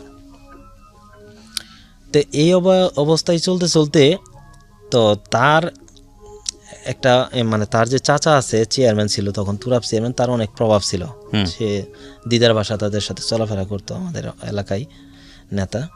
তো তার ওয়াইফ একদিন তার যে রাখাল আছে, রাখাল যাইতেছিল আমাদের ওই যে ছোট্ট একটা বাজার আমতলা মোড় থেকে বাড়িতে, আমার বাবা একটা ব্রিজে বসা, সে চোখের মধ্যে লাইট মারছে আমার বাবা বলছে, তুমি চোখে লাইট মার লাগে। তো তুমি চোখে লাইট মারা কিছু নাই, তুমি এমনি দেখো। এক কথা তর্ক হয়েছে। চেয়ারম্যানের বউ খুব মানে বাজে একটা মহিলা ছিল, এখন সবাই অনুভব মানে সবাই জানে এলাকার। তো সে ওখান থেকে আসছে, আইসে এই বাজারের কাছে আইসে চিল্লাই আমার বাবাকে অনেক ঝাঁতা বলতেছে। এর মধ্যে আমি ওই বাজারের মোড় থেকে আড্ডা দিয়ে যাইতেছি, দেখলাম যে এই অবস্থা। তো চেয়ারম্যান পাশেই, একসময় চেয়ারম্যানের সাথে আমার বাবা চলাফেরা করতো। আমি বললাম যে আপনি কিছু বলবেন না, সে কিছু বলতেছে না। তো তার ছেলে হইলো আমার ফ্রেন্ড গনি, নাম হলো গনি। তারপরে সে ওই তার ছেলেকে বলতেছে, তুই যদি আমার আপন ছেলে হইতি এই কথা বলে যাইতে পারতো, কারণ সে কিছু বলতে পারবে না, কারণ আমাদের মানে গ্রুপটা অনেক শক্তিশালী এবং সে কিছু বইলে পারবে না, কারণ তার বাড়ি, সে মানুষ হয়েছে চরে, এখানে থাকে। তো তার সাথে আমার হঠাৎ করে একটু কথা কাটাকাটি হয়েছে আমার মানে মমতার সাথে। কথা কাটাকাটি হওয়ার পর আমি 3-4 দিন যাই না যাওয়ার কারণে সে খবর দেয়, আমি যাই না। পরে আমি ওই যে আমি বাজার থেকে একদিন আসতেছি, তো তা আমি গেছি রাজ্জাক, মানে ওই যে রাজ্জাকদের বাড়ি, যে রাজ্জাকদের বাড়ি যাইতেছি, রাজ্জাকের বাড়ির কাছাকাছি গেছি। তখন বলতেছে, তুই কি চাস, তুই যদি এখন মমতার কাছে না যাস, মমতা কিন্তু বিষ খাবে। তা আমি ভাবলাম যে বিষ খাবে, এত বড় কথা। তো দৌড়াই আমি আগে যাই ওই মসজিদে মাগরিবের নামাজ পড়ছি। এর মধ্যে তার এক কাজিন ছুটো আর কি, সে আইসে দাঁড়াইছে, বলতেছে ভাইয়া আপনাকে ডাকে। কে? মমতা। আমি বললাম যে এখন না বললেও যাবো, কারণ আমি তো ব্যাপারটা বুঝতে পারছি। তো আমি যাই বললাম কি হয়েছে। তার যে ওই যে বড় কাজিন বান্ধবীর মতো, যে সে শুয়ে আসে, কিছু বলে না। কি হয়েছে? বললো যে আপা তো বিষ খাইতে ধরছিল, তার 1 বছরের সিনিয়র আর কি কাজিন, বিষ খাইতে ধরছিল। তো আমি পারাপারি করে করছি, লাস্টে পেঁপে খাইছে, পেঁপের মধ্যে বিষ লাগছিল, জিমাইতেছে। কেন? যে আপনি নাকি তার সাথে মানে সময় দেন না ভাই। আমার ব্যাপারটা তো খুব সিরিয়াস হয়ে গেছে, আমি কি করব। আমি মানে হ্যাঁ সম্পর্ক আছে ঠিক আছে, কিন্তু আমার তো তাকে বিয়ে করা বা এই এত সময়, অল্প সময়ের মধ্যে কিছু করার মতো নাই। তো ওই দিন কোনো মতে গেল। আমি বললাম যে সে যে আমাকে শর্ত থেকে তো সইরা আসছে, কিছু করেন। এখন যদি আমার গার্ডিয়ান জানে তাহলে তো সমস্যা, কি করি আমি কিছু বুঝতেছি না। তারপরে জাস্ট আরো মাসখানি গেল, মাসখানি যাওয়ার পরে সে কি করলো, ওই সম্পর্ক আবার ওইভাবে খারাপ, মানে তার মতো চাহিদা হচ্ছে তাকে সময় দিতে হবে, কিন্তু আপনি সময় দিতে পারছেন না, এটা আসলে সম্ভব না। পরে সে কি করছে, একদিন সন্ধ্যায় আমি ভাত খাইতেছি, রাতের এই সাধারণত গ্রামে সাধারণত 7:30-8টার মধ্যে খাওয়া হয়। আমি, মা, ভাবি আর ভাতিজা আমরা ভাত খাইতেছি। এর মধ্যে ভাত খাওয়া শেষ আমি আমাদের রাস্তার ধারে তো আমাদের বাড়ি, বেরোইছি। বেরোয় দেখি যে গাছের আড়ালে একজন বেরোইতে ধরে আবার ঢুকে। কে এটা? আমি বলছি কে? আমার মা জানে যে আমি ভীতু, কিন্তু তার ছেলে যে সাহস না ভেঙে গেছে এটা তো আমার মা জানে না। আমার মা, এই তুই কি ভয় পেয়েছ? আমি বলছি না মা, ভয় পাই নি। আমি কে? কথা বলে না। কাছে যাই দেখি যে ও লাকেশ টাকেশ নিয়ে, তার মার গয়না বা তার যা ছিল মানে সব কিছু নিয়ে, লাকেশ নিয়ে আমাদের বাড়িতে হাজির। তাকে আমি ধরে বাড়ির ভিতরে নিয়ে আসছি। নিয়ে এসে বলছি তুমি কেন আসছো? বললো যে তুমি জানো না কেন আসছি। বাহিরে বললে কথা হবে, আমার মা ডাইকে নিয়ে ঘরে যায়, বলতেছে দেখো তার অবস্থাটা জানো, সে একটা স্টুডেন্ট, সে তোমাকে কিভাবে, আপনি তখন কিসে পড়েন? ইন্টারে পড়ি। আচ্ছা। বলতেছে সে তোমাকে কিভাবে করবে। আমার ভাবি বুঝাইতেছে না, কারো বুঝ মানে না। আস্তে আস্তে সব জানাজানি হয়ে গেছে এবং এলাকা পুরাটা জানে, মানে মেয়েটা ঘর থেকে বের হয়ে এসেছে। তখন আমি কি বললাম মাকে যে মা ও কার কাছে থাকবো তুমি তাকে বলো, কারণ তখন আমি ফ্যামিলি দিকে হয়ে গেলাম, কারণ আমার তো নাই। আমি যদি বলি রাজি, কারণ আমার ফ্যামিলি তো এমনি আমি খাইতে পারি না, আমি আরেকটা মেয়েকে নিয়ে কিভাবে। তখন আমি বললাম মা তুমি ওকে পারো বুঝাই, গেলে ও গেলে যাবো, না গেলে নেই, আমি চলে গেলাম, আমি আর এই এলাকায় থাকবো না মা, আমি ঢাকা চলে গেলাম। এই কথা বললে জাস্ট তাকে বই দেখায় আমি সরে যাই। আমি দৌড়াই গেছি আমার ওই ফ্রেন্ডের কাছে, আমার ওই রাজ্জাকের কথা আবার এসে মানে রাজ্জাকের যাই বলছি, ও দৌড়াই আসছে, এসে কারো কথাই বুঝতেছে না। আমি আমাদের ঘরের সাথে এবার হইলো আমাদের টয়লেট বা ইটা, ওই পাশে পিছন দিয়ে এসে খালি আল্লাহ খালি বলতেছি লাহলা কথা লেবেলা, মানে আমি বলতেছি যে সে যাতে চলে যা, কারণ এই মুহূর্তে তো আমার দ্বারা বিয়ে করা সম্ভব না, আমি একটা স্টুডেন্ট। হ্যাঁ, তো সম্পর্ক আছে ঠিক আছে, এটা তো এই যেই করতেছি না, রাত বাজে 11:30। এই 11:30টার সময় মানুষজন তো এলাকা পুরা জানাজানি হয়ে গেছে।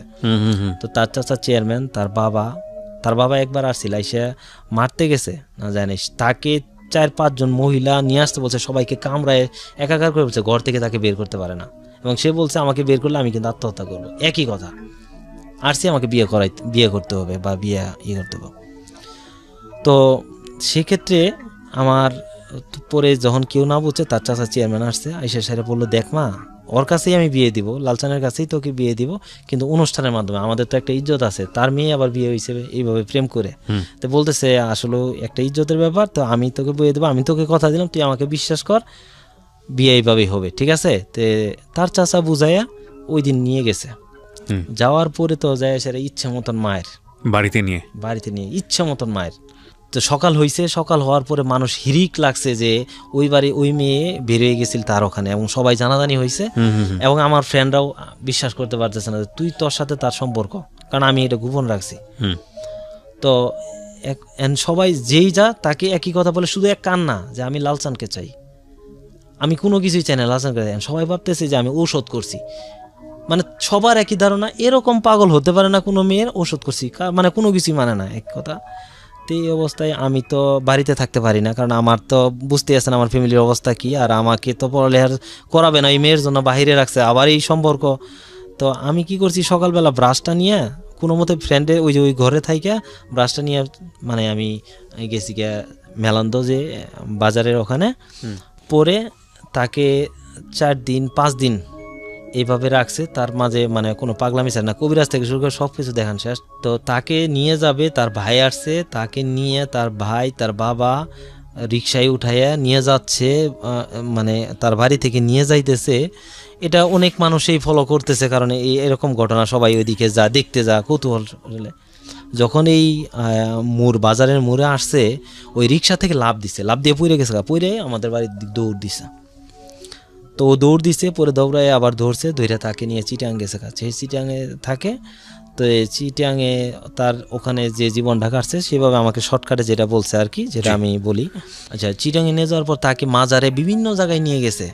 সে বলছে তার ভাই নিয়ে ঘুরাইছে, বলছে তুই এখানে চা, সব কিছু তোর মাঝে যদি ওষুধ করে থাকে বা ইয়ে তুই সব ভুলে যাবি বা ই করে দেবো। সে ওখানে যায় বলছে আল্লাহ তুমি যদি তার সাথে আমার মিলে দাও, আমি দেবো একটা কোরআন খতম দেবো।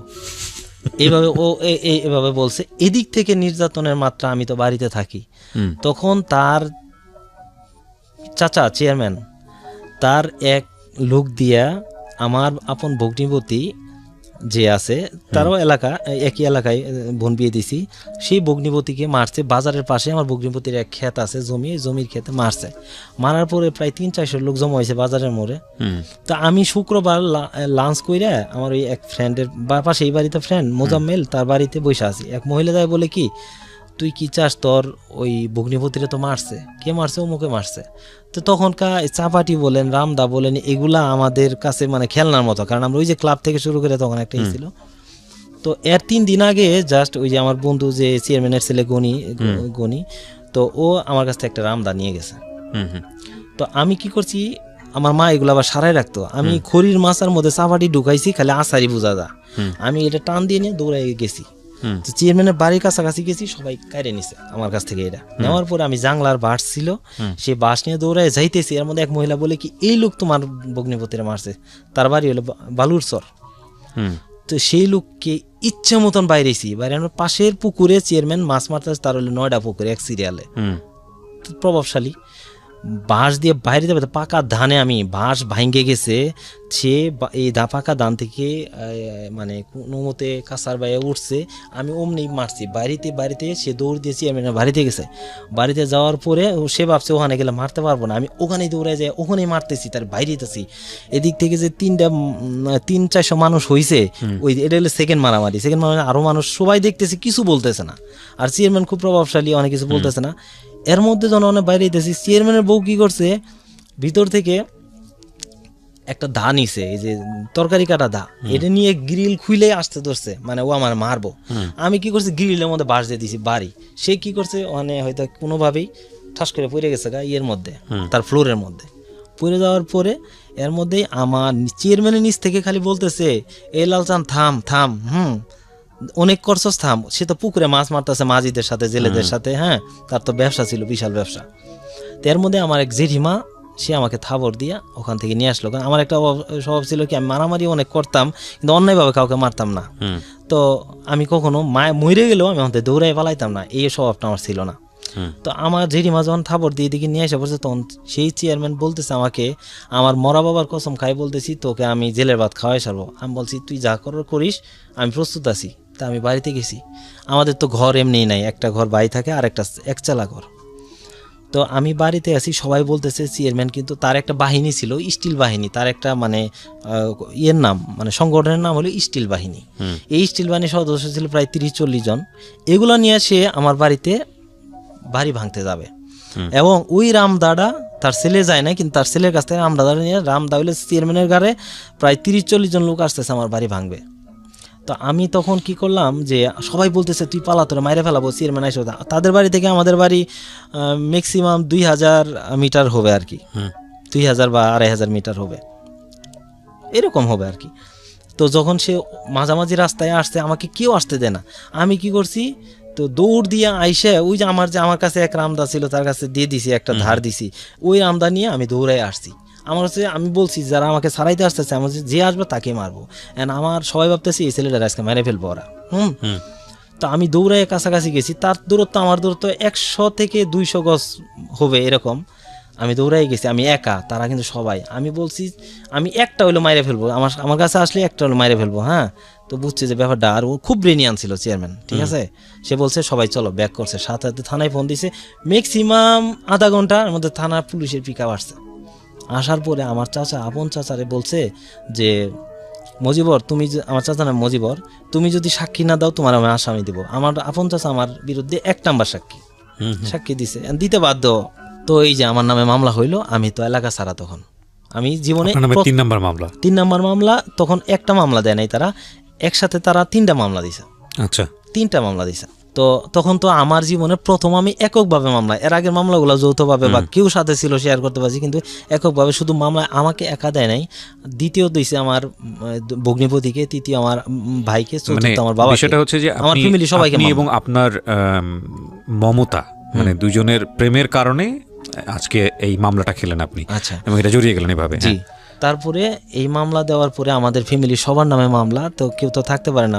তখন বাবার একটা ফার্নিচারের দোকান ছিল, বাজারে কাঠের ব্যবসা করতো, ওই যে লোক দিয়ে ফার্নিচার করতো। মোটামুটি একটা ভালো অবস্থায় বাবা গেছে আর কি। বাইরেও একটা দোকান নিছে, বাজারে একটা জুয়েলার্সের দোকান নিছে, করতেছে। এর মধ্যে মামলা 3 মাস এই মামলার কারণে দোকান বন্ধ। আপনি কি তখন আপনাকে অ্যারেস্ট করলো নাকি আপনি পালাই গেলেন? আমি তো পালাই গেলাম। আমার মামলা হওয়া মাত্র আমি চলে যাইতাম, আমাকে রাখতো না, তারা কাছে থাকতো, হয়তো থানায় থাকতো, কিন্তু আমাকে থানার বাইরে রাখতো। জামালপুর জেলায় থাকতাম, বিভিন্ন জায়গায় থাকতাম, তো আত্মীয়র বাড়ি বাড়ি থাকতাম। কিন্তু আমার পড়ালেখা একটা ইয়ারও আমার লজ্জায় নাই। এর মধ্যে মানে সবার ব্যবসা বন্ধ, টাকা পয়সা তো যাচ্ছে। তো বলছে যে আমরা উকিল ধরছি প্রায় 7 জন, তারা বলছে 1 নম্বর আসামি আটকা পড়বো, প্রিপারেশন নিয়ে আসতে বললেন, কারণ 1 নম্বর আসামিকে এটা চালানোর কোনো ওয়ে নাই। তো আমার ভাই তখন এক উকিলের মাধ্যমে এক ম্যাজিস্ট্রেটকে তখন প্রায় 25,000 টাকা দিছে, বলছে জামিন হতেও পারে না হতে পারে, উকিল এইভাবে বলছে, তবে আমি চেষ্টা করব। তো ফাইনালি আমার জামিন হয়েছে। তখন আমার জামিন হয়েছে। জামিন হওয়ার পরে আমি বাড়িতে গেছি। এদিক থেকে যে আমি পলাই আছি 3 মাস এদিক থেকে পুলিশে খুঁজে, এদিক থেকে তার যে বাহিনীর লোক আছে খুঁজে, এমন কোনো আত্মীয় বাড়ি নাই আমার বাড়ি ঘরে তো যায় ভাঙচুর করে, তারা নাই যে তারা খুঁজে না। তো এই অবস্থায় পরে 3 মাস পরে যখন জামিন হয়েছি, জামিন হওয়ার পর আসছি, আমার কাছে মনে হয়েছে আমি এমন শক্তি অর্জন করে আসছি এবং সাহস অর্জন করে আসছি, 2-4টা চেয়ারম্যান আমার সামনে কিছু না। আমার কাছে তখন এরকম মনে হয়েছে। আমি বাড়িতে রাতে আসছি, আইসে সকালবেলা কোর্টে যখন দাঁড়ালেন আপনি, তখন কি মনে হচ্ছিল? তখন মনে হচ্ছে যে আমি তো আটকা পড়বো, আমি লুঙ্গি পরে আসছি, কারণ কোর্টে জেলে গেলে আমার লুঙ্গি পরে যেতে, ওই প্রিপারেশন নিয়ে আসছি। কারণ মনের ভিতরে তখন ওইটা যাচ্ছে যে এখন আটকা পড়বো, কিছু করার নাই। অ্যারেস্ট হয়নি, হাজিরে দিতে না, মানে আপনি কোর্টে তো হলে কোর্ট থেকে অ্যারেস্ট করবে, যে নিয়ম। কিন্তু আপনি যেটা বলছিলেন যে ওই সময়টাতে কি মমতার সাথে আপনার কোনো যোগাযোগ ছিল? না, সে চিটাং, আমি তখন মামলায় খাই, আমি এই অবস্থায় আছি। মমতার প্রতি ভালোবাসা ছিল ওই সময়টাতে? ভালোবাসা আছে, কিন্তু আমি তো না, তার প্রতি কোনো রাগ নাই। তার মধ্যে একটা কথা বলি, তাকে যখন চিটাং নিয়ে গেল, যেদিনকে নিয়ে যাই, এর মাঝে আমি শুনছি যে নিয়ে যাইতেছে, আমি অনেক কাঁদছি। এবং আমার 3টা মুরগি ছিল, আমার ওই ফ্রেন্ড যেটা রাজ্জাক, তাকে বলছি তুই কি আমার সাথে চিটাং যাবি, আমি ওকে ভালোবাসি, আমি যে কোনো মূল্যে তাকে চিটাং কই ঠিকানা দাও, আমি কোনো ঠিকানা জানি না, চিটাং লাগলে যাই ওখানে দিনমজুরের কাজ করব, তো আমি তাকে নিব, মানে তার সাথে দেখা করবো, তাকে আমি ওখান থেকে নিয়ে ভাগবো, এরকম প্রিপারেশন ছিল আমার। এর মধ্যেই মামলা খাই আমি এই করলাম। মুরগি নিয়ে কি বলতে চাচ্ছিলেন? মুরগি মানে আমার 3-4টা মুরগি ছিল, এটা আমার মা পালতো, মানে আমি এই 3-4টা মুরগিও বিক্রি করে দিছি। যে টাকা আমার তো তখনকার টাকা নাই যে কোনো মতে ভাড়া নিয়ে আমি চিটাঙে যাবো, যাই ওখানে দিনমজুরের কাজ করি আর যেটাই করি আমি কইরা আমি তার সাথে যোগাযোগ করবো এবং তাকে নিয়ে আমি মানে পলাবো ওখান থেকে, এটা আমার টার্গেট ছিল। এর মধ্যে মামলা খাই আমি এই অবস্থা। তো জামিন হলো আপনার, তারপর? আচ্ছা, জামিন হওয়ার পর বাড়িতে আসি, আসার পর আমার তখন মানে সকালবেলা ট্রাউজার পরছি, কোট পরছি, পইরা আমি এমনভাবে রাস্তায় যেতেছি যে মানে অনেক দিন পর আসছি না এলাকায়, যেই দেখে দৌড়তে যায় বলতেছে ওই যে লালসান আসছে, মানে চেনের বাড়ি খবর দিতেছে। কারণ আমার তো রিকল হাতে, মানে যে জামিন হইলে যে রিকল পাই, রিকল হাতে, যে পুলিশও ধরতে পারবে না এখন, তারা ওখান কিছু করতে আইলে মারামারি লাগলে আবার করবো। কিন্তু আমার ওই রকম একটা মনের মধ্যে হয়ে গেল। তো এইভাবেই চলতেছে। তখন আমার মা বলে, না তোকে আর বাড়িতে রাখবো না, তোকে বাড়িতে রাখবো, তুই খালার বাড়িতে পড়ালেখা করবি, কারণ ওরা তোকে মারবে বা তোকে শেষ করে দিবে, তাদের সাথে আমরা পারবো না। পরে আমি খালার বাড়ি থাকি, আমার খালার বাড়ি হচ্ছে নোলের চর একটা জায়গা, ওখানে থেকে আমি পড়ালেখা করতেছি। তখন আমি সেকেন্ড ইয়ার আর কি। মমতার সঙ্গে যোগাযোগ বন্ধ। হ্যাঁ। তো একদিন ঈদ আসছে, ঈদের সময় সে বাড়িতে গেছে, তার ভাই সবাই গেছে, তার ভাইরা বলছে যে তোকে আমরা বিয়ে দিতে চাই, একটা আর্মির একটা ছেলে দেখছে, আর্মিতে চাকরি করে, তো টাকা পয়সা যা লাগে আমরা দিয়ে একটা বিয়ে দিব, তো তুই কি বলিস? তো বলছে যে আমি পড়ালেখা করবো। ওই পড়ালেখা যদি তোর করার ইচ্ছা থাকে ওই ছেলের ওখানে যাই পড়বি। বলতেছে না আমি পড়ালেখা করবো। বললো দেখ যদি 3-4 লাখ টাকা খরচ করেও বিয়ে দিতে হয় বা তাকে দিয়ে দিতে হয় তাও আমরা দেবো। পরে বলছে 3-4 লাখ টাকা দিতে হলে তাহলে লালচানকে দাও। জেন বলছে লালচানকে দাও, মানে আমাকে দাও। তাদের মাথা তো গরম হয়ে গেছে, যে মেয়ে বলছে সব ভুলে গেছে, আসছে এখন আবার তার ভূত মানে দিচ্ছে তাকে মায়ের দেওয়ার পরে সে রাতে, এই মেয়েরা বিষের বোতল কই পায় আমি জানি না, আসছে আমার বাড়িতে আইসা আমার ভাইকে বলছে দেখেন আপনি যদি আপনাদের নামে তো মামলা আরও আছেই, আপনি যদি এখান থেকে আমাকে বের করে দেন আমি বিষ খাবো এবং এর জন্য দায়ী আপনি। আপনার বড় ভাইকে? আমার বড় ভাইকে। বড় ভাই তো আপনাকে খুব ভালোবাসতো? খুব ভালোবাসতো। আমার বড় ভাই না থাকলে তো আমার সবকিছুই আমার বড় ভাই। তো ভাইকে এটা বলছে, এখন ভাই অনেক বুঝছে যে এখন মামলা হাতে 3টা মামলা, কিন্তু শেষ হয় না, জাস্ট জামিন হয়েছে, মামলা কিন্তু আছে। এখন যদি আবার এই মেয়ে একটা অ্যাক্সিডেন্ট করে তাহলে তো আমাদের অবস্থা ভালো না। তো তখন কি করলো ভাই, করে রাতের বেলা গেছে আমাকে নিয়ে আসতে। তা আমি তো জানি যে 6 মাস এই মেয়ের সাথে আমার কোনো যোগাযোগ নাই, এটা প্রশ্নই আসে না হবে। তো ভাই আমাকে যায় রাত 3টার সময় যখন আমাকে তুলছে, তখন আমার খালা শুই না কাঁদতেছে, ভাই বলতেছে মার অসুখ, খালা কাঁদতেছে, আমি বলছে মার অসুখ, কোনো সমস্যা নেই। পরে আমি অনুমান করছি বা বুঝছি যে ভাইয়ের সাথে যে লোক গেছে সে একটু ইঙ্গিত দিচ্ছে যে মেয়ে এসে উঠছে। তা আমি বিশ্বাস করিনি। এরপরে যখন বলছে ভাবলাম পলাই, আবার ভাবলাম যদি পালাই আমার ভাই ভাববে আমাকে বিপদে ফেলে আমার ভাই পলাইলো। আমি কিন্তু 2 ডিসিশন নিয়ে করতেছি। তারপরে এখন আমি যদি এই অবস্থায় করি, ওই বিয়ে বউ থাক না থাক বিয়ে যদি করি তাহলে তো আমাকে পবিত্র হইতে হবে। তো পবিত্র হইতে গেলে আমি যদি কোনো টিউবওয়েল চাপি বা গোসল করি, এগুলো তো আমার বাবা মা বা সবাই তো আরো রাইগে আছে, হ্যাঁ ছেলের তাহলে ইচ্ছা আছে বিয়ে করার জন্য। তা আমার পাশের বাড়ি একটা, ওই যে আমার ক্লোজ ফ্রেন্ড একটা আছে মোজাম্মেল, পাশের বাড়ি, ওরে যাই বললাম কি করা যায়। ও আবার কি করছে, প্রেম করে 17 দিন আগে, আমার যা 17 দিন আগে ও প্রেম করে ওইভাবে দেখা করতে যায়, ধরা খায় বিয়ে করছে। এখন ও ভাবতেছে যে তাইলে তো একটা মানে সঙ্গী পাইলাম, ও নিজের খুব অসহায় ভাবতেছে যে আমি বিয়ে করছি আমার লাইফ শেষ। এখন ও যখন এটা দেখছে মনে মনে অনেক খুশি যে সঙ্গী পাইলাম। তো ও খুশি, আমাকে বললো যে এক কাজ কর, তুই লুঙ্গি নিয়ে, আমার ভিজে লুঙ্গি আছে, এটা নিয়ে গোসল কর, আমার টিউবওয়েল চাপলে তো আওয়াজ পাবে। আমাদের পুকুর আছে, পুকুরটা কাল শীতছে, লাস্টে যে মানে পুকুর সেচার পর যে লাস্টে একটু পানি থাকে না, তুই ওর মধ্যে গোসল করবি। আমি নামছি ওই পুকুরে, নামার পরে পানি তো পচার, যতটুক পানির মধ্যে পা দিছি কাদায় অর্ধেক আঁঠু গেড়ে গেছে আর একটু পানি। তো যাই হোক কোনো মতে পবিত্র হলাম, হয়ে আমি আসলাম, বিয়ে হলো। মানে এটা একদম প্ল্যান ছিল যে আপনাদের বিয়েটা হবেই? এটা আমার গার্ডিয়ানে মানে বাধ্য হয়ে করাইলো আর কি। তারপরে বিয়ে হলো, বিয়ে হওয়ার পরে সবাই দেখতে আসছে যে আমার বউ দেখতে আসছে। আমার কাছে মনে হইতেছে ওই সময়টায় যে মানুষের মনে মৃত্যু ভালো, মানুষে মানে বিয়ে করলে কি মানুষের স্বাভাবিক জীবন, মানুষ বাঁচে কিভাবে। কারণ আমি ওই সময়টা বিয়েটা আমার কাছে এমন লাগতেছে, কারণ আমার তো আমি তো না মোটামুটিভাবে 2 টাকাও ইনকাম করতে পারি না। পরের দিন গেল, সারাদিন শুধু মানুষ আসতেছে দেখতেছে, আমি জানাশোনা হয়ে যায়নি যে মেয়ে হয়ে গেছে, ওর বাড়ি থেকে আর নিতে আসেনি। মানে যখন দেখছে যে না এই মেয়েটাকে কোনোভাবেই কন্ট্রোল করা সম্ভব না, তখন আর কিছু করে না। তারপরে খবর দেওয়া হয়েছে, তারা বলছে আমাদের মেয়েকে আর নেব না। তারপরে এখন আমার যে ওই দিন গেল, বিয়ে হয়েছে একদম ফজরের দিকে, তারপরে দিন গেল, রাতের বেলা থাকবো কই, আমার তো ঘর নাই। ভাই থাকে এক রুমে, ওই ছোট্ট একটা ঘর, মা থাকে একটা ছাপড়ার মধ্যে, ওখানে আমি ওখানে যদি বাবা মার ওখানে থাকি, বাবা মা কই থাকবে। তো পাশের বাড়ি, আমাদের সাথেই ঘর লাগানো, পাশের বাড়ি আরেকটা মানে প্রতিবেশী, তাদের একটা ঘর খালি আছে, তার ছেলেরা ঢাকা থাকে, সেই ঘরে থাকি। আর মানুষ দেখতে যা ওই করতেই যা। তো ভাই আবার রাতের বেলা যেহেতু হয়েই গেছে বিয়া, তার জন্য শাড়ি কেনাকাটা যা দরকার পরের দিন এগুলো সব কিনে এনে দিছে। কিন্তু আমি তার সাথে বাসর করি না প্রায় 1 সপ্তাহ। তার প্রতি আমার রাগ। হ্যাঁ, তাকে আমি ভালোবাসি, প্রচন্ড ভালোবাসি, কিন্তু আমি এইভাবে চাইনি তাকে। আমি প্রতিষ্ঠিত হব, সে আসবে, এটাই স্বাভাবিক, কিন্তু আমি তো এইভাবে চাইনি। তো 7 দিন আমি ঘর থেকে বেরোই না, 7 দিন ঘর থেকে বেরোই না। কথা হচ্ছে না, কথা হচ্ছে না মামুন তার সাথে কথা হয়, কিন্তু তার সাথে যে একটা অন্তরঙ্গভাবে কথা বলা, ভালোভাবে কথা বলা এবং এসব হয় না। তো এইভাবেই চলতেছে। তখন আমার লাইফ কি, একটা আমার হাতে, আমার কাছে বউ, দ্বিতীয়ত হচ্ছে দারিদ্রতা, তৃতীয়ত হচ্ছে আমার পড়ালেখা, এসএসসি ফেল করছিলাম, এক সাবজেক্ট সেটা পড়তে হবে, ইন্টারমিডিয়েট পড়তে হবে, সামনে পরীক্ষা আছে 6 মাস।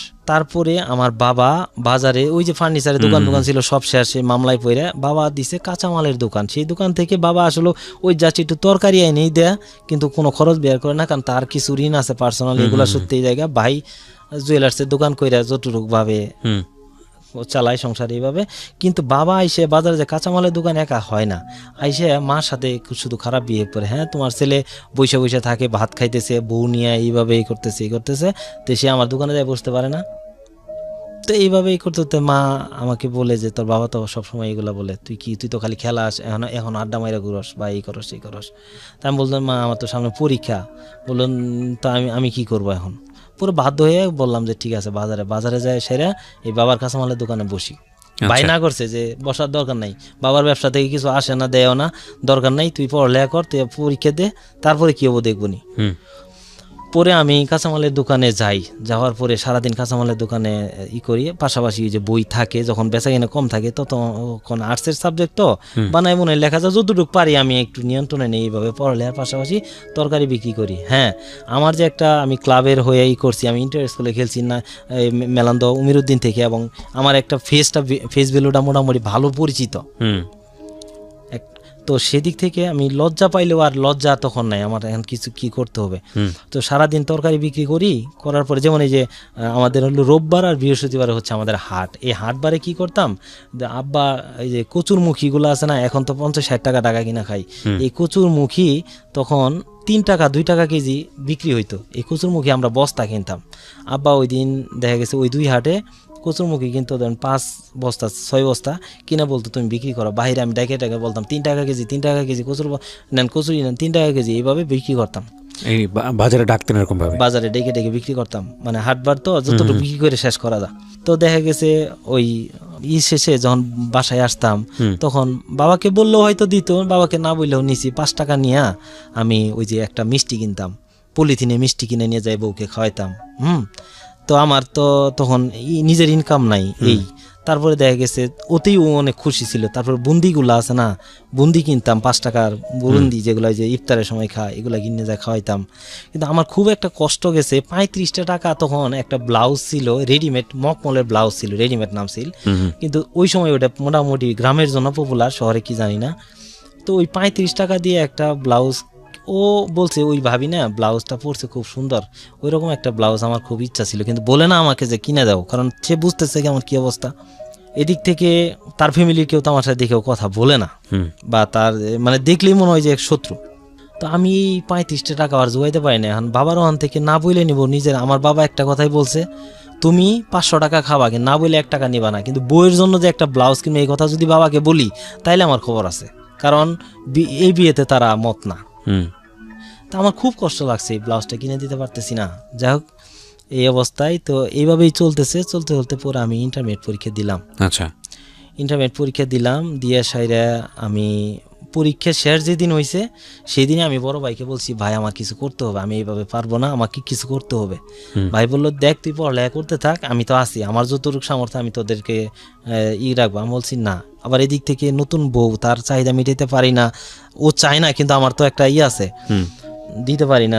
ভাই দেখা গেছে ভাত দেয়, আপনাদের তো ঘর নাই, কই থাকতো তখন কই, আমার মার যে একটা সাফরা ঘর আছে, এই সাফরা ঘরে বাবারা থাকে, বাবা মা এক পাশে থাকে, মাঝখানে একটা চৌকি কিনবো এই টাকাও নাই আমার।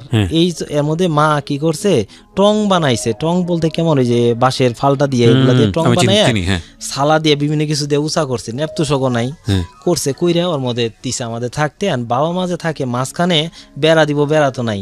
মার যে কাপড় আছে না, এই যে যেগুলা কাপড় পইরা থাকতো, এই কাপড় দিয়ে মাঝখানে পার্টিশন দিত রাতের বেলা, ঠিক আছে। তো আমি তো সন্তান, বিছানার মধ্যে শোয়ার পরে যখন নিজে ইচ্ছাকৃতভাবে একটু সরি, তখনই আওয়াজ হয়, এটা লজ্জা লাগে। পাশে বাবা মা শুয়ে আছে, এটা একটা লজ্জাজনক। মানে আমি নিজেও যদি স্বাভাবিকভাবে শুই, তাও এমন লজ্জা হয়। বউ নিয়ে পাশে আছি, আওয়াজ হয়, না জানি কি মনে করতেছে, একটা লজ্জা এগুলা। তো এইভাবে আসলে হয় না। দেখা গেছে আমার ভাবির ওখানে খায়, তখন ভাবি যখন ধরেন তার পেটে যা লাগবে, একটা মেয়ে যখন জামাই যদি রোজগার করে, তাহলে কিন্তু স্বাধীনভাবে অনেক কিছু করতে পারে। ভাবি যা দেয় তাই খা, খিদে পেটে থাকলেও দেখা গেছে খাবার দিছে, যা খাবার দিয়ে ভাত উপরে রেখে দিছে। এখন ও পেটে ক্ষুধা লাগলেও ও হাতে নিয়ে খাইতে পারে না, ও আমাকে বলেও না, আমি বুঝি, অনুভব করি। তো ভাবলাম আমার কিছু করতে, কখনো কমপ্লেন করতো না, এগুলো নিয়ে কমপ্লেন করতো না। তো পরে আমার বাইরে বললাম আমার কিছু করতেই হবে, আমার এইভাবে হয় না। ভাই বললো দেখ কি করবি তাইলে। আমি বললাম যে তুমি দেখো তোমার জানা মতে কি আছে, আর আমিও বুঝতে থাকি, এবং ডিসিশন নিতে হবে তোমার 1 সপ্তাহ মধ্যে। পরে ভাই তার বন্ধুদের সাথে কথাবার্তা বইলা তো বললো যে এয়ারপোর্ট কাস্টমে কাজ শিখার জন্য 6 মাস আগে কাজ শিখতে হইব, তারপরেই। আরেকটা হলো ড্রাইভিং। আমি বললাম না, এয়ারপোর্টে 6 মাস কাজ শিখতে হইব, তারপরে এগুলো আমি করব না, ড্রাইভিং করি। তো ড্রাইভিং শিখবো, ঠিক আছে। ভাই তার এক ফ্রেন্ড বললো যে আমার জামালপুরে পরিচিত এক ড্রাইভার আছে, তো ওখানে ড্রাইভিং শিখাইতে পারবো, চলো তাহলে আমার মাধ্যমেই দেন ওখানে। ঠিক আছে, কত টাকা? তা আমাকে একদিন নিয়ে গেল, যাওয়ার পর 4000 টাকা পুরায় 2000 টাকা অ্যাডভান্স দিয়া আমাকে বললো যে এখানে ড্রাইভিং শিখবা। এবং আমার থাকার জন্য, এটা হলো জামালপুর ড্রাইভিং শিখি, জামালপুর রেল স্টেশনের পাশে রেল গেট আছে, ওখানে একটা মিল গেট, মানে একটা সাইডে ওখানে গ্যারেজ। ওই উস্তাদের নাম ছিল খলিল। তো আমি থাকি জামালপুর সকাল বাজারের পিছনে, যে গোলাপবাগে কমান্ডার মেসে থাকি আমি।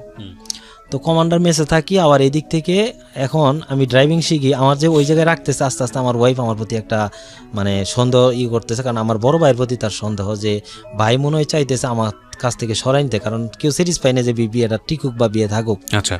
তো আসলেও কিন্তু আমার মনে তা না, আমার তো বিয়ে করছি যা আছে, তাই না, রোজগার করতে হবে, তা আমাকে রোজগার করতে হবে। তা আমাকে ওখানে রাখে তার পছন্দ না, এবং সপ্তাহে 3-4 দিন পর যাইতাম। সেটাও আমার ওয়াইফ বলতেছে এত কম হয়ে যাইতেছে, তুমি লাগলে প্রতিদিন আসো। আমি প্রতিদিন যাবো, টাকা কই? এদিক থেকে আবার 3-4 দিন বা 1 সপ্তাহ পরে গেল আমার ভাই ভাবি রাগ, বা মা সহ, এত তাড়াতাড়ি কেন আসে এগুলা। তা আমি কি করি, সকালবেলা ঘুম থেকে উঠে সেই 6টার দিকে ঘুম থেকে উঠে যাই ড্রাইভিং শিখতে। ড্রাইভিং শিখার পর আবার একটা গ্যারেজ ঠিক করে দিয়ে আসতে ওখানে। ওই গ্যারেজে বিসমিল্লা গ্যারেজ, জামালপুর রেল গেটের পাশে একটা বিসমিল্লা গ্যারেজ আছে। বলছে যে এই ছেলেরা কাজ শিখবে, ওরা নিতে চান্স দিতে চায় না, বলছে যে কোনো টাকা পয়সা দিতে হবে না, একটু কাজ শিখবে। আমার ঠিক আছে। তা আমি ওখানে ভালোভাবেই কাজ শিখে যাচ্ছি। আমার যা পড়ালেখা করতে হবে বা রেজাল্ট আসবে কী হবে, আমি এগুলো চিন্তা নাই। তা আমি গ্যারেজে গাড়ির নিচে শুয়ে এলে কাজ দেখেছি, যেহেতু এটাই করতে হবে, এটা মন দিয়েই করবো। আমি ড্রাইভিংয়ে শিখতেছি, আর ভিতরে কী আছে এটা আমার জানতে হবে। তো গাড়ির নিচে শুয়ে এইভাবে কাজ করে ওই যে ড্রাইভিং সকালে শিখে এই পর্যন্ত কাজ করি লাঞ্চ আওয়ার পর্যন্ত। এখান থেকে এই সকাল বাজার পর্যন্ত আমার হাইটে যাইতে মিনিমাম 40 মিনিট থেকে 1 ঘন্টা লাগে। আচ্ছা। টাকা নাই তো এইভাবে যে যাবো আমি। তো আমি ভিতর দিয়া হাইটে যাই, এইভাবে যাই, সেরা আবার বিকেলবেলা টিউশনি করাই। তো এইভাবেই চলতে তো আমি যে ড্রাইভিং করি, আমার সাথে যে 4-5 জন শিখে, তো তাদের মধ্যে আমি ভালো দেখে আমাকে গাড়ি কম দেয়। তা আমি ভাবছি হয়তো ভালো দেখে কম দেয়। তা আমার পিছনে যারা আছে তাদেরও ব্যাক গিয়ার দেওয়া শিখা উস্তাদে, কিন্তু আমাকে দেওয়ায় না। তো এই জিনিসগুলো আমার খুব খারাপ লাগলো। তো আমি আবার এই প্রাইভেট পড়ায় একটা ফতুয়া নামছিল, হ্যাঁ, ওই একটা সিনেমা নামছিল, নায়ক রিয়াজে পড়ছিল, ওই ফতুয়াটা আমি কিনছি, মানে ওই জাতীয় ফতুয়া 60 টাকা দেয়া। এই ফতুয়া কিনে বাড়িতে গেছি। এখন আমার ওয়াইফের সন্দেহ যে ওখানে কি আবার নতুন কোনো মেয়ের পড়লো, তার মাঝে এত মানে ওই বয়সী মেয়েদের যা হয় আর কি।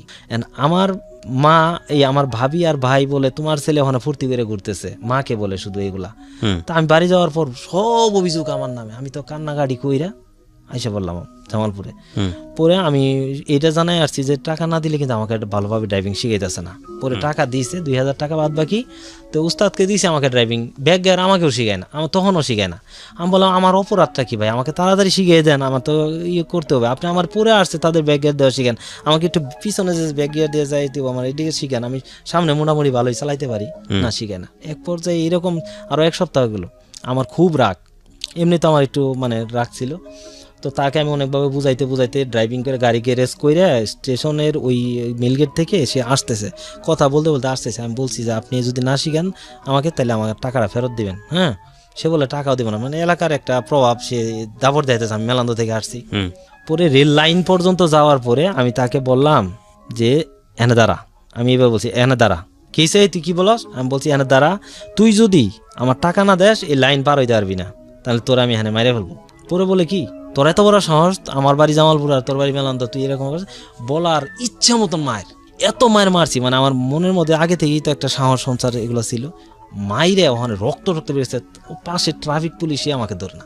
তো এর মধ্যে একটা সিএনজি আসছে, সিএনজি ডাকতেছে, আমার ওর পলানো অভ্যাস নাই, মানুষজন জমা হয়ে যাইতেছে। পরে দেখলাম যে না অবস্থা তো খুব খারাপ। পরে আমি একটা সিএনজিতে উঠে গেছি, সকাল বাজার যায়, সেটা আমি যার ওখানে খাইতাম তার নাম হলো পিচ্চি শামীম। তো পিচ্চি শামীম সকাল বাজারে মাছ বিক্রি করতো, সে একটা ত্রাস ছিল। তারে বলছি মামা এই অবস্থা আমার ড্রাইভিং শেখা, ওরা মাইরাইছি। সে কি করছে, তার সঙ্গাভঙ্গ নিয়ে বিকেলবেলায় তার গাড়ি জানে গ্যারেজ করে গাড়ি করে ভেঙে ফেলাইছে। আমি ভাবলাম আমার জীবন আর ড্রাইভিং হবে না, এটা আমার একটা অভিশাপ, আমার লাইফে এখানে মনে হয় শেষ। এবার বাড়িতে নিউজ গেছে গা, এখন আমি বাড়িতে গেছি, বাড়িতে তো আর দেখতে পারে না। খুব স্বাভাবিক, দেখতে পারে একের পর এক ঝামেলা। এখন কি করি, তো আমার এক ফ্রেন্ড ওই রাজ্জাক, যে রাজ্জাকের প্রসঙ্গ আসতেছে, ও ঢাকা আসছে সাইনবোর্ড, এই যে গাজীপুর সাইনবোর্ডে, তা আমাদের এলাকায় কয়েকজন গার্মেন্টসের আছে, তো ওখানে আসছে বেড়াইতে। তা আমার সাথে যে আমার ঘরের পাশে যে একটা ফ্রেন্ড আছে, একসাথে পড়ালেখা করছি, মুজাম্মেল, তো ও আর ওখানে বেড়াইতে আসবে। তা আমি বললাম তাহলে আমি ঢাকা যাই, কিছু করব, আমি যাই। তো আমার ভাই আমার বাড়ি থেকে এগুলো সম্মতি দেয় না, তো আমি বাইরে বিকেলে যাই, বললাম যে ভাই 4টের দিকে আমি ঢাকা যাইতে চাই। কই তুই ঢাকা যাই কি করবি? আমি বলছি না আমি ঢাকা যাই একটা কিছু করি। কই ড্রাইভিংটা শিখতেছি না, এটাই পারস না, তুই কি করবি এটা বোঝা শেষ আমার। তাই আর বেশি কিছু বলে নাই, আমি ভাবছি ভাই না করলেও ভাই তো আমার টাকা পয়সা দেয়। বাড়িতে গেছি, যাওয়ার পর আমি কাপড় চোপড় গুছাইতেছি, আমার বউ হাওমাও করে কাঁদতেছে যে জামালপুর যে সহ্য করতো না, সে ঢাকা কীভাবে সহ্য করবো। তার টার্গেট রইলো, তার সন্দেহের তীর হচ্ছে যে আমার ভাই মনে হয় তার দিক থেকে সরাই দিতেছে। তারপরে সে আমাকে কাপড় ধরছে, এমনভাবে ধরছে আমাকে আসতে দিবে না। এখন মাস পাশে, আমাদের তো ঘর তো এমন নাই যে ওখানে কথা কাটাকাটি করলে সবই দেখা যায়, সবই বোঝা যায় কি হচ্ছে। তো মার সামনে আমি ঝটকানা দিছি, আর আমাকে দ্বিতীয়বার ধরতে পারতেছে না, সে কাঁদতেছে। আমার মা বলতেছে তুই যাই কি করবি ঢাকা, তুই তো সব জায়গায় খালি ঝামেলা করস, তুই তোর দ্বারা কিছু হইতো না। হ্যাঁ, তো আমি সবভাবেই করে আমি বাড়ি থেকে কান্নাকাটি করে, আমিও কাঁদছি, কান্নাকাটি করে আসছি বাজারে। আসার পরে আমার ভাইকে বললাম, মানে আইসেই দেখি ভাই যে বন্ধুগুলা নিয়ে সবসময় আড্ডা দেয়, যে বন্ধু আমাকে ড্রাইভিং শিখাইতে দিয়ে আসে, সবাই আড্ডা দিতেছে। আমাকে দেখার পর ভাইয়ের মুখ এমনভাবে খারাপ হইলো, মানে তার মুখের অ্যাটিটিউডটা এমন খারাপ হইলো যে তো সে সহ্য করতে পারছে না, তারা আমার ব্যাপারে পিছিয়ে তুলছে অনেক। আমি বললাম ভাই, অনেকক্ষণ দাঁড়ায় আছি, আমি তো ডাইরেক্ট বলতে পারতেছি না ভাই যাবো, ভাই আমি তো বলে গেলাম ঢাকা যাব, মানে সবার সামনে আমাকে এমন বিহেভ করলো বলা। আর আমার খালি লাগতেছে যে আমার ভাই তো আমার এইভাবে করে না কখনো, আর তার বন্ধুগুলার সামনে আমার সাথে খারাপ ব্যবহার করছে, আমার ভাই জীবন এরকম করে না, কেন করছে? ওই যে বন্ধুগুলা বলছে, আমার ভাই দেখি ফ্রাস্ট্রেটেড হয়ে গেছে অনেক বেশি। বেরোয় আমি কই যাব, আমি হাঁটতেছি, বাজার দিয়ে হাঁটতেছি, আর চোখ দিয়ে পানি পড়তেছে, বুকটা শুধু জ্বলতেছে, কি করব? যে বন্ধু রাজ্জাক ঢাকা থাকে, ঢাকা আসছে বেড়াইতে, তার ভাই উজ্জ্বল, তার সাথে আমার দেখা। আমার বললো কিরে তোর মন খারাপ কে, তুই কই যাস? ছোট ভাই হিসেবে আমাকে আদর করতো। আমি বললাম ভাই আমি তো একটু জামালপুর যাবো, রাজ্জাকের ওখানে যাওয়ার কথা আমার ঢাকা, তো তুমি কি আমাকে 10টা টাকা দিবা? পরে বললো 10 টাকাই দরকার। আমরা হোক 10টা টাকা দিছে, তো 10 টাকা নিয়ে আমি জামালপুর আসলাম টেম্পু দিয়ে, তখন টেম্পু ভাড়া মেলান্দো থেকে জামালপুর 10 টাকা। আইসে আমাদের পাশের ঘরে যাদের বাড়িতে আমি আমার ওয়াইফকে নিয়ে থাকলাম আর কি, তো ওই ছেলেটা আমাদের ওখানে কাজ করতো, জুয়েলার্সের কাজ শিখছে, শিখে জামালপুরে কাজ করে এখন। আমি তার ওখানে আসছি, তার ওখানে আবার ওই আমার বন্ধু মুজাম্মেল আগে আইসা পড়ছে। তখন হইলো 2003-এর মার্চের চলতেছে, এই যে অস্ট্রেলিয়ার ভারতের ফাইনাল খেলা চলতেছে ওই দিন রাত। পরে ভাই যখন বাড়িতে যায় দেখছে যে আমি নাই, পরে ভাই আসছে, আইসা সাইরা আমাকে জড়াই ধরে কান্না, ও বুঝতে পারছে যে আমি কই আসি, আইসা জামালপুরে আসছে, আইসা কান্নাকাটি কইরা 700 টাকা দিছে, দিয়ে বলছে আচ্ছা ঠিক আছে যা, তোর কোনো সমস্যা হলে জানাইস। পরে আমি ঢাকা আসলাম। ঢাকা আইসে গাজীপুর চৌরাস্তা আমি আইসে সারে এই সাইনবোর্ডে আসলাম, সাইনবোর্ডে আইসে দেখি যে যার ওখানে আসছি তার ওখানে আরও মেহমান। তা আমি আবার মানে লজ্জা লাগতেছে, একটা বাসায় কয়জন থাকা যায়, ম্যাচ বাসা না এগুলা, এত মেহমান। তো আমি আবার গাজীপুর চৌরাস্তায় আমার এক ছোটবেলার একসাথে খেলার সাথে আছিল, তো ওর নাম হইলো আক্কাস, ও ওখানে টেইলার্সের কাজ করে। তো ওর ওখানে গেলাম, যাওয়ার পরে সে বললো যে ঠিক আছে তুমি এখানে থাকো, তো ও একটা ব্যবস্থা হবো। তো আমার সাথে ওই মোজামেল ছিল, তারা ওই জায়গায় আছে, আমি ওখানে গেলাম। তার ভাই আবার এই যে আক্কাসের ভাই ওইল আবার বাসের কন্ট্রাক্টর, সে ঢাকা টু শেরপুরের কন্ট্রাক্টর, এবং তার বউ নিয়া ওই গাজীপুর চৌরাস্তা ওখানে থাকে। বললো বাইরে একটা ব্যবস্থা বইলে একটা ব্যবস্থা করে দিবনি। তো আমি তার ভাইয়ের সাথে রাতে দেখা করলাম, বললাম যে মামা আমাকে, মানে মামা ডাকি এলাকা হিসেবে, একটা আমাকে বললো যে আমার অনেক বন্ধু বন্ধু আছে, পিক আপ চালা, সমস্যা নাই, তুমি ড্রাইভিং শিখছো? আমি বলে একটু গ্রামে চালাইছি তো মোটামুটি পারবো মামা, সমস্যা নাই। বললো ঠিক আছে আমি তোমার ব্যবস্থা করুন, তুমি টেনশন করো না। তো এরপরে রাতটা ওই ওর সাথে ওই ইয়েতেই থাকলাম, কারখানায় থাকলাম, থাইকে পুরো দিন বলছে যে তুমি সকালে আসো, তোমার মামি রান্না করে রাখবে, তুমি খাবা। গেছি বাড়িতে, যাওয়ার পরে মানে ওদের বাসায় যাওয়ার পরে রান্না করছে ঠিক, আমাকে খাইতে বলে না। তা আমি তো এমনি লজ্জা পাইতেছি, তা আমি আইসা পড়ছি। যাই ওই মামা আবার জানে না। তো দুপুর হয়ে গেছে, দুপুরে আমার সাথে দেখা চৌরাস্তায়, তোমার মামি রান্না করে রাখছে, যাও যাও, এখন তো বলতেছে। আমি বললাম হয়তো তখন তা আনমনা ছিল, এখন যাইতে লজ্জা পাইতেছি। তার ও ভাই আবার ওই যে আক্কাস আমারই, সে নিয়ে গেছে, যাওয়ার পরে খাইতে দেয় না, মানে খাইয়ে পাতিল উল্টা করে রাখছে, মানে সব কিছু শেষ করে। তা আমি বুঝছি যে এখানে তো হবে না। সে মামাকে বললাম আমি তখন হোটেলে খাই বা এইভাবেই থাকি তার কারখানায়। তো 3 দিন থাকার পরে সে কোনো ব্যবস্থা, আমি খালি বলছি মামা পিক আপের একটা হেল্পারি করবো, আপনি আমাকে হেল্পারিতে দিবেন, শুধু আমাকে শুধু খেতে দিবে, আমি গাড়ি পুষবো, আমাকে যেখানে নিয়ে যাবো সারাদিন ডিউটি করব, গাড়ি পরিষ্কার করবো, সমস্যা না, আমি জাস্ট এইভাবে থেকে যাতে আমি ড্রাইভিংটা শিখতে পারি, আমার একটাই উদ্দেশ্য, একটাই টার্গেট। তো ফাইনালি অনেক চেষ্টার পরে অনেকজন না পারলাম, পরে আমি রামপুরা আসলাম। রামপুরা আমাদের বাড়ির পাশে, ওই যে ছোটবেলা যারা বলছে আমাকে যে ঢাকা নিয়ে যায় গার্মেন্টসে দিব, ওই রিক্সাওয়ালা, ও থাকে মেরুল বাড্ডা। ওখানে দেখি যে বৃষ্টি হইলে যে পানি জমছে রাস্তা থেকে তার গ্যারেজ পর্যন্ত, রিক্সার গ্যারেজে যে থাকে ওখানে বউ নিয়ে থাকে, যাইতে খুব পানি, মানে প্রায় মানে কোমরের মতো পানি। ওখানে ওই যে নৌকা চলে, তখন নৌকা চলে, তো নৌকা দিয়ে গ্যারেজ পর্যন্ত গেছি। যাওয়ার পরে আমার যে নামাই দিছে ওখান থেকে তার ঘরে ঢুকতে আমার পানি ভিজে গেছি। তো যাই দেখি যে ওখানে চৌকি না, তো একটা টঙের উপরে তার ওয়াইফ নিয়ে একটা ছোট্ট গ্যারেজের পাশেই থাকে। তো আমি টঙের উপরে উঠছি, আমাকে একটা লুঙ্গি দিল পরিষ্কার করে, আমি অনেক খাইতে দিছে, নিচ দিয়ে পায়খানা বাসতেছে। আর আমরা গ্রামের মানুষ আইসে যখন শহরে পচাপাচি এগুলো আমার খাওয়া শক্তেছে না। পরে রাতটা ওখানে থাকলাম, থাইকে আমাকে বললো, আমি বললাম যে কোনো ব্যবস্থা করা যায়। কয় যে এখানে কি করবি, একটা এলাকা হিসেবে নাতি হিসেবে জানে তো খিলগা তালতলা, তো একটা লোক পরিচিত আছে আমাদের ওখানে রিক্সা চালায়, তার কাছে যা। আচ্ছা, তাকেও আমি চিনি, তার কাছে গেলাম। যাওয়ার পরে সে বললো যে আপনি ভালো জায়গায় আসছেন, আপনাকে ড্রাইভিং শেখানো হবে বা সব কিছু, কোনো সমস্যা নাই, চলেন যাই। সে নিয়ে গেল খিলগা তালতলা আগারে একটা মেসে নিয়ে যাওয়ানোর পর একজনের সাথে পরিচয় করাই দিল, তার নাম হলো মজিবর। আচ্ছা, তো বললো উনি সব শিখাই দিবে, বা ওনার ওখানে আপনি ভালো জায়গায় আসছেন, এখানে খাওয়ান দাওয়ান এখানে করবেন, সব কিছু ব্যবস্থা করে দিবে। তো ওই লোকটাও তাকে ভালোভাবে চিনে না, কিভাবে চিনছে আল্লাহ জানে। তো সে আমাকে রাখলো, রাইখে বলতেছে তাইলে তুমি একটা মেসে থাকো। তো একটা মেসের যে একটা রুম দিছে আমাকে, ওই রুমটার মধ্যে মনে করেন 4 জনের রুম, ওটার মধ্যে রাতে 12 জন ঘুমাই। 12 জন কি, 6 জনের মাথা একদিকে, পা অন্যদিকে, আরো 6 জনের মাথা ওই মাথার সাথে, পা অন্যদিকে, বুঝতে পেরেছি। এইভাবে ঘুমাই, কিন্তু সবাই রিক্সা চালা, টাঙ্গাইলের দিকে থাকে। তো বিড়ি সিগারেট খাইয়া ফ্লোরের মধ্যেই ঘষা দেয়। আমি আবার এগুলো ছোটো থেকেই লাইক করি না, এখন পর্যন্ত না। তো আমি একটা কোনার মধ্যে একটা ব্যাগ নিয়ে যে আসছি, বেডিংপত্র নিয়ে ওখানেই থাকি, কোনার মধ্যেই থাকি। দেখা গেছে রাতের বেলা ঘুমাই ঠিক, সারাদিন আমার ওই জায়গায় থাকা হয় এইভাবে। তো এখন আমার খাইতে দিছে যে ওই যে মেসের যে যার কাছে দিছে, তার ওয়াইফ কি করে, সে আবার রান্না বান্না করে ওই মেসে লোক খাওয়া, এবং তার শরীরে কি পরিমাণ ঘাম, এগুলো ঘামাসি, এগুলাই মনে করেন যে মনে হয় যে 2-1 জগ পানি তার ঘামাসি হবে, এগুলো খাইতে মানে ঘৃণা লাগে। যাই হোক এইভাবে চলতেছে। সে বললো তোমার কি আছে, ভাই আছে, তাহলে তুমি এক কাজ করো, টাকা পয়সা নিয়ে আসো। তুমি বাইরে বললাম মোটামুটি, কারণ আমি তো ঢাকা শহরের ভাব বুঝি না তখন। তো ভাবলাম যে তুমি টাকা পয়সা নিয়ে আসো, একটা এমন একটা অবস্থা, তো হয়তো টাকা দিলে ড্রাইভিং শিখা যাবো। তো ভাই বললো যে আমি সামনে হালখাতা করবো, কইরে টাকা নিয়ে আসবো। 1 সপ্তাহ পর হালখাতা করছে, হয়তো 10-11 হাজার টাকা নিয়ে আসছে। আচ্ছা, আইসে তাকে 5,000 টাকা ড্রাইভিংয়ের জন্য দিল নতুন করে। আচ্ছা, এবং বললো যে তুমি যে ট্যাক্সি ক্যাব চালাবা, তখন হলো ট্যাক্সি ক্যাব চালাবো, ট্যাক্সি ক্যাব চালাইলে একটা ইউনিফর্ম বানাইতেও 500 টাকা দাও দিছে, খাওয়ার জন্য থাকার জন্য 3,000 টাকা দিছে। দেওয়ার পরে ভাই চলে গেছে, যাওয়ার আগে আমার হাতে 500 টাকা দিয়েছে, সব তো দিয়ে গেলাম। তো সে কি 3,000 টাকা 5,000 টাকার নিচে ড্রাইভিংয়ের কোনো নাম নাই।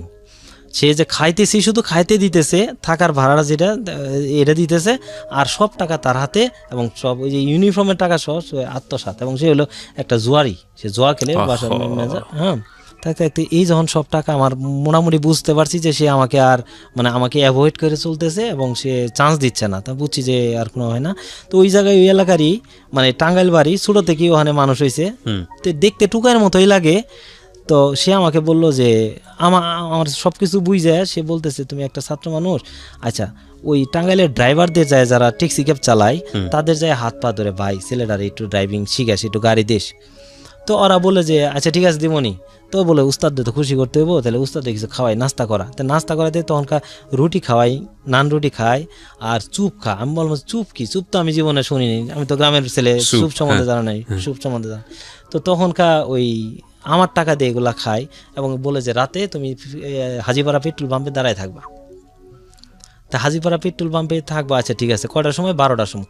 12টা থেকে 3টা-4টা বাজে জায়গা। আমার কাছে মনে হয় যে কালো ট্যাক্সি ক্যাবি যেটাই আসে, আমি মনে করি এটাই ম্যান আসতেছে, কেউ আসে না। 2-3 জন করে বলা থাকে যে কেউ আসলে একটু গাড়ি দিবে, আমি একটু হাতটা ক্লিয়ার করবো, এই দেয় না, কেউ দেয় না। এইভাবে গেল আরও 15 দিন। তারপরে দেখতেছি যে এখন তো আর বড় ভাইয়ের কাছে টাকা চাইতে পারবো না। এই যুদ্ধের সময় কি হয়েছে, ওই যে চেয়ারম্যান আর চেয়ারম্যানের ওয়াইফ বুঝাইয়া আমার ওয়াইফকে নিয়ে চলে গেছে, মানে আমার বাড়ি থেকে ভাগাই নিয়ে গেছে, যাতে করে আপনার সঙ্গে না থাকে, এবং বুঝাইছে যে এই ছেলে আর আসবে না, বা এই অবস্থা, যার জন্য আমি যুদ্ধ করতেছি। নিয়ে গেছে, নিয়ে যায় তারা, মানে সারাই রাখছে, এবং তারা মামলা করবে এরকম একটা প্ল্যান করতেছে আমাদের বিরুদ্ধে। ওকে, তারপর আমার তো কষ্ট আরো বাইরে গেছে। কি করব, যার জন্য ঢাকা আসলাম সেই নাই, তাহলে আমি মানে কার জন্য আসলাম, কি কারণে আসলাম ঢাকা? তো এই অবস্থায় এই চলতে চলতে তখন দেখলাম যে আমি তো বাড়িতে আর টাকা চাইতে পারবো না, আমার তো কিছু করতে হবে। তখন আমার কাছে ছিল 300 টাকা, আর 200 টাকা ওই যে ছেলেটা আমাকে হেল্প করে তার কাছ থেকে নিয়ে, তো বললাম যে তাহলে একটা কিছু করতে হবে, গ্যান্ডারি কিনি। তো আইসা সাইরে ওই যে রামপুরা ব্রিজের উপরে থেকে গ্যান্ডারি কিনছি, মানে আখ। এই গ্যান্ডারি কিনে নিয়ে যায় সাইরে বিক্রি করি, ওই 3 টাকা 2 টাকা করে, এই যে ছোট ছোট পিস করে বিক্রি করি। এইভাবে কয়দিন বিক্রি করলাম, বিক্রি করছি, কিন্তু ওই টাকা আমার কাছে মানে তৃপ্তি আসে না। অল্প টাকা, কিন্তু পরিশ্রমের যে একটা টাকা বা এরকম।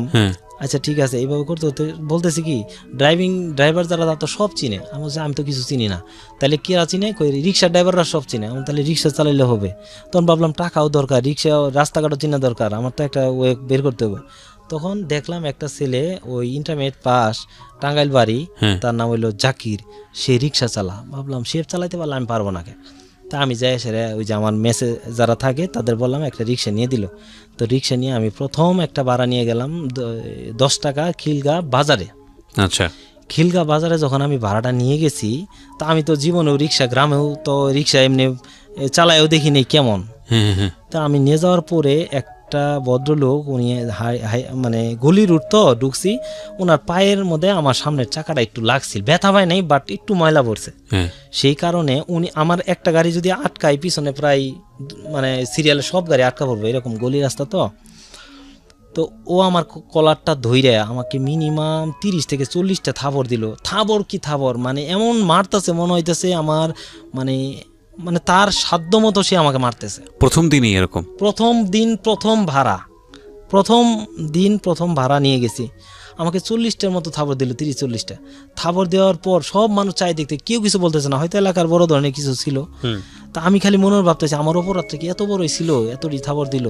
যাই হোক, থাবর দেওয়ার পরে আমি রিক্সাটা নিয়ে ভাড়া মারলাম, এবং সারাদিন ভাড়া মারছি। আমার হাতেও একটু ঠুসা পড়া, রিক্সার হ্যান্ডেল ধরলে যা হয় আর কি। তো আমার গায়ে জ্বর, প্রচণ্ড জ্বর নিয়ে আমি চালাইতেছি, এবং আমি শুধু আমার বুক ফাইটে শুধু কান্না আসতেছে, আর চোখ দিয়ে পানি পড়তেছে, আর বুকটা শুধু জ্বলতেছে। আমি কি করব, যে এটা যদি আমার এলাকায় হইতো বা হইতো, আমি তো এটা মাইরে ফেলাইতাম, মানে আমার এরকম একটা জেদ। আর আমার তো সাহস অত্যাধিক, কিন্তু ঢাকা শহরে আনতে আমার কিছু করার নাই। পরে সারাদিন পর আমার প্রথম ইনকাম 80 টাকা।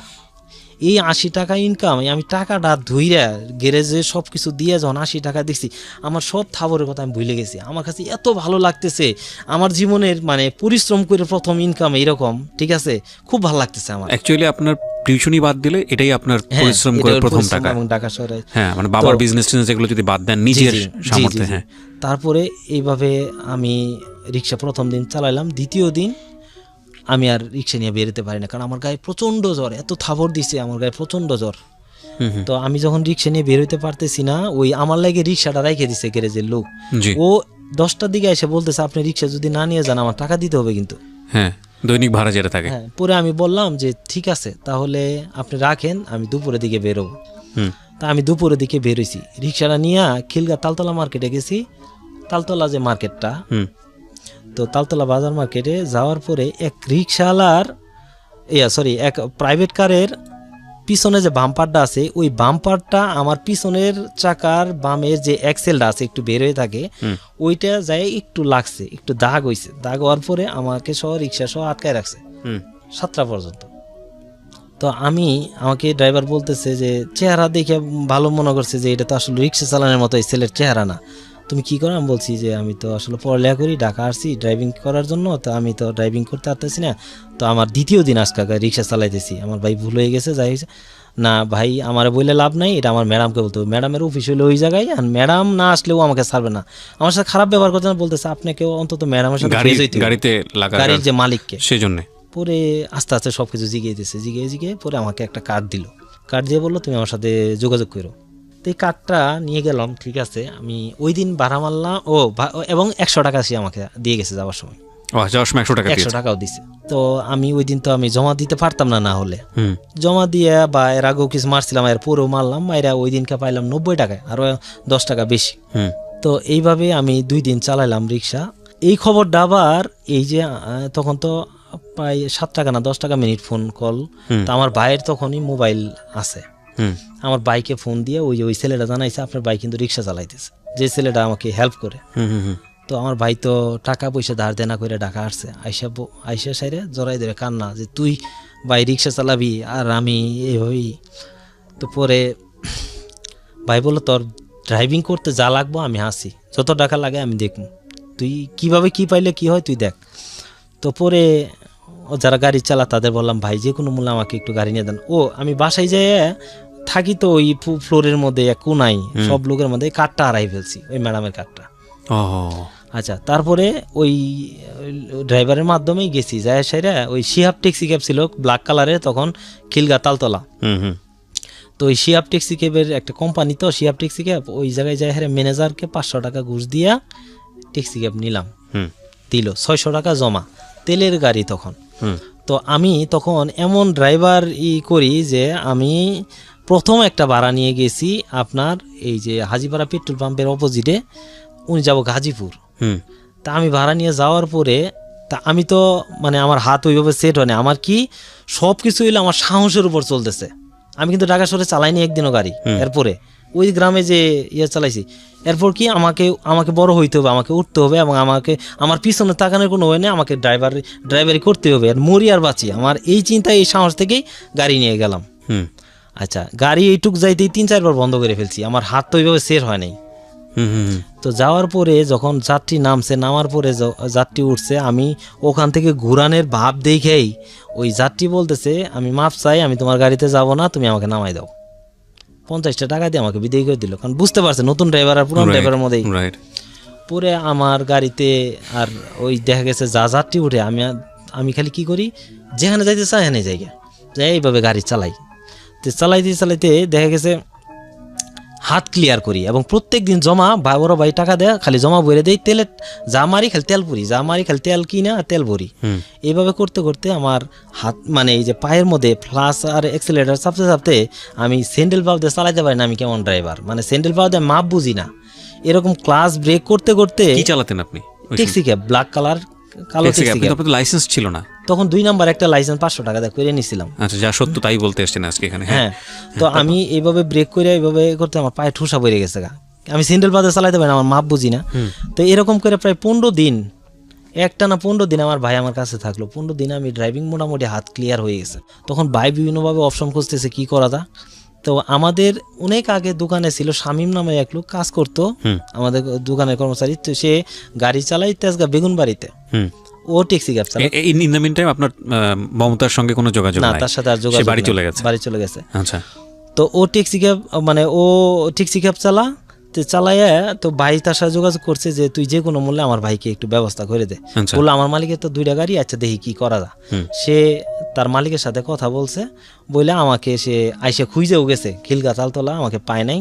সে ওই যে এক দোকানদারকে বলে গেছে যে একটা অ্যাড্রেস দিয়ে গেছে, সে থাকে গ্রিন রোডে, তার সাথে দেখা করতে। তা আমি পরের দিন সকালবেলা, এর মধ্যে ভাই চলে গেছে, আমি এদিকে গাড়ি চালাই আবার রেস্ট নিতেছি মানে ওই দিন রেস্ট নিতেছি। তো পরের দিন সকালবেলা আমি গাড়ি নিয়ে ওই কি বলি গাড়ি ছাড়াই তার সাথে দেখা করতে যাবো, হাইটে যাইতেছি এফডিসি সামান দিয়ে। তো এফডিসি আমার দেখাইতেছে, ও তো সব চিনে। এর মধ্যে বাবুল নামে ওই যে চেয়ারম্যান যে আমার ছিল, তার শালা বাবুল নামে সম্পাদনার কাজ করতো। আমার বললো যে মামা তুমি কই যাও? আমি বললাম যে আমি তো যাইতেছি গ্রিন রোডে। কই এফডিসি ভিতরে যাবা? খুব লোভ জাগলো, ভিতরে গেলাম। যাওয়ার পরে এই গেট পাশ আনছে একজনের, তো একজনের তো ওই আমার সাথে লুককে রেখে তো যাইতে পারি না, ওরে আমি দিলাম। এর মধ্যে এক লোক আমাকে বলে কি শুটিং করবেন, আমাকে এই রে শুটিং করবা, এইভাবে ডাকি না বলতেছে। আমি বললাম আসছে যাইলাম, কি শুটিং করবা কিনা এটা বলো। আমি বললাম করবো। কই চলো ভিতরে নিয়ে গেছে। যাওয়ার পর তখন পাল্টা আক্রমণ, শাকিব খানের একটা সিনেমা পাল্টা আক্রমণ ছবি। যাওয়ার পরে পুলিশের পোশাক দিছে, আমার সাথে আরো 4-5 জন ছিল, পরে আরো 2-3 জন ছিল, মানে 6-7 জন মিলে ছিল। তো পুলিশের পোশাক পরে তাকে ধাওয়া করতে হবে, পাল্টা আক্রমণ ছবির নাম হলে পাল্টা আক্রমণ, তাকে ধাওয়া করতে হবে। ওই যে পায়ের ছবি, পুলিশরা বুট নিয়ে দৌড়া যাইতেছে, আবার একসাথে দৌড়া যাইতেছে, ওই উপরে ছাদে নিচে এইভাবে অনেক শুটিং হওয়ার পর আমি বললাম যার দেখা করতে, তার সাথে দেখা হইলো না, আমি কি শুটিং এর মধ্যে বইরা আছি। এর মধ্যে 3 জনকে আমাদের রাখছে, আমাকে সহ, যেই ভাল লাগছে যে এই ছেলে তুমি থাকো, রুবেলের সাথে একটা শুটিং আছে, তোমরা 3 জনে থাকো। আমি একজনকে বললাম ভাই আপনি কি করবেন শুটিং? কই কেন আপনি করবেন না? কই আমার তো বাদ দিছে, আমার ধরে নাম নেই এগুলা। তার কাছে দিয়ে আমি আইসে তার সাথে দেখা কইরা, কারণ আমার তো যার সাথে দেখা করতে গেছি এটা তো স্বার্থপর হবে না, শুটিং করতে তো আমি যাইনি। তো আমি আইসা পড়ছি, আইসা পরে মামার সাথে দেখা করে আমি গ্রিন রোডে আসলাম, তার সাথে কথা বললাম। তো সে তেজগাঁ বেগুনবাড়িতে নিয়ে গেল। তেজগাঁ বেগুনবাড়ি মামুন নামে একজন ভাই ছিল, তার ট্যাক্সি ক্যাব। তো যাই পরিচয় দিল সে আমার উস্তাদ, আমাকে পরিচয় দিল তার আমি উস্তাদ, অথচ আমি তো নতুন। তো ঠিক আছে ভালো। তে আমাকে আবার বলছে যে পড়ালেখা করে কি বলে ইন্টারমিডিয়েট পরীক্ষা দিছি, তখন রেজাল্ট দিব সময় হয়ে আসছে।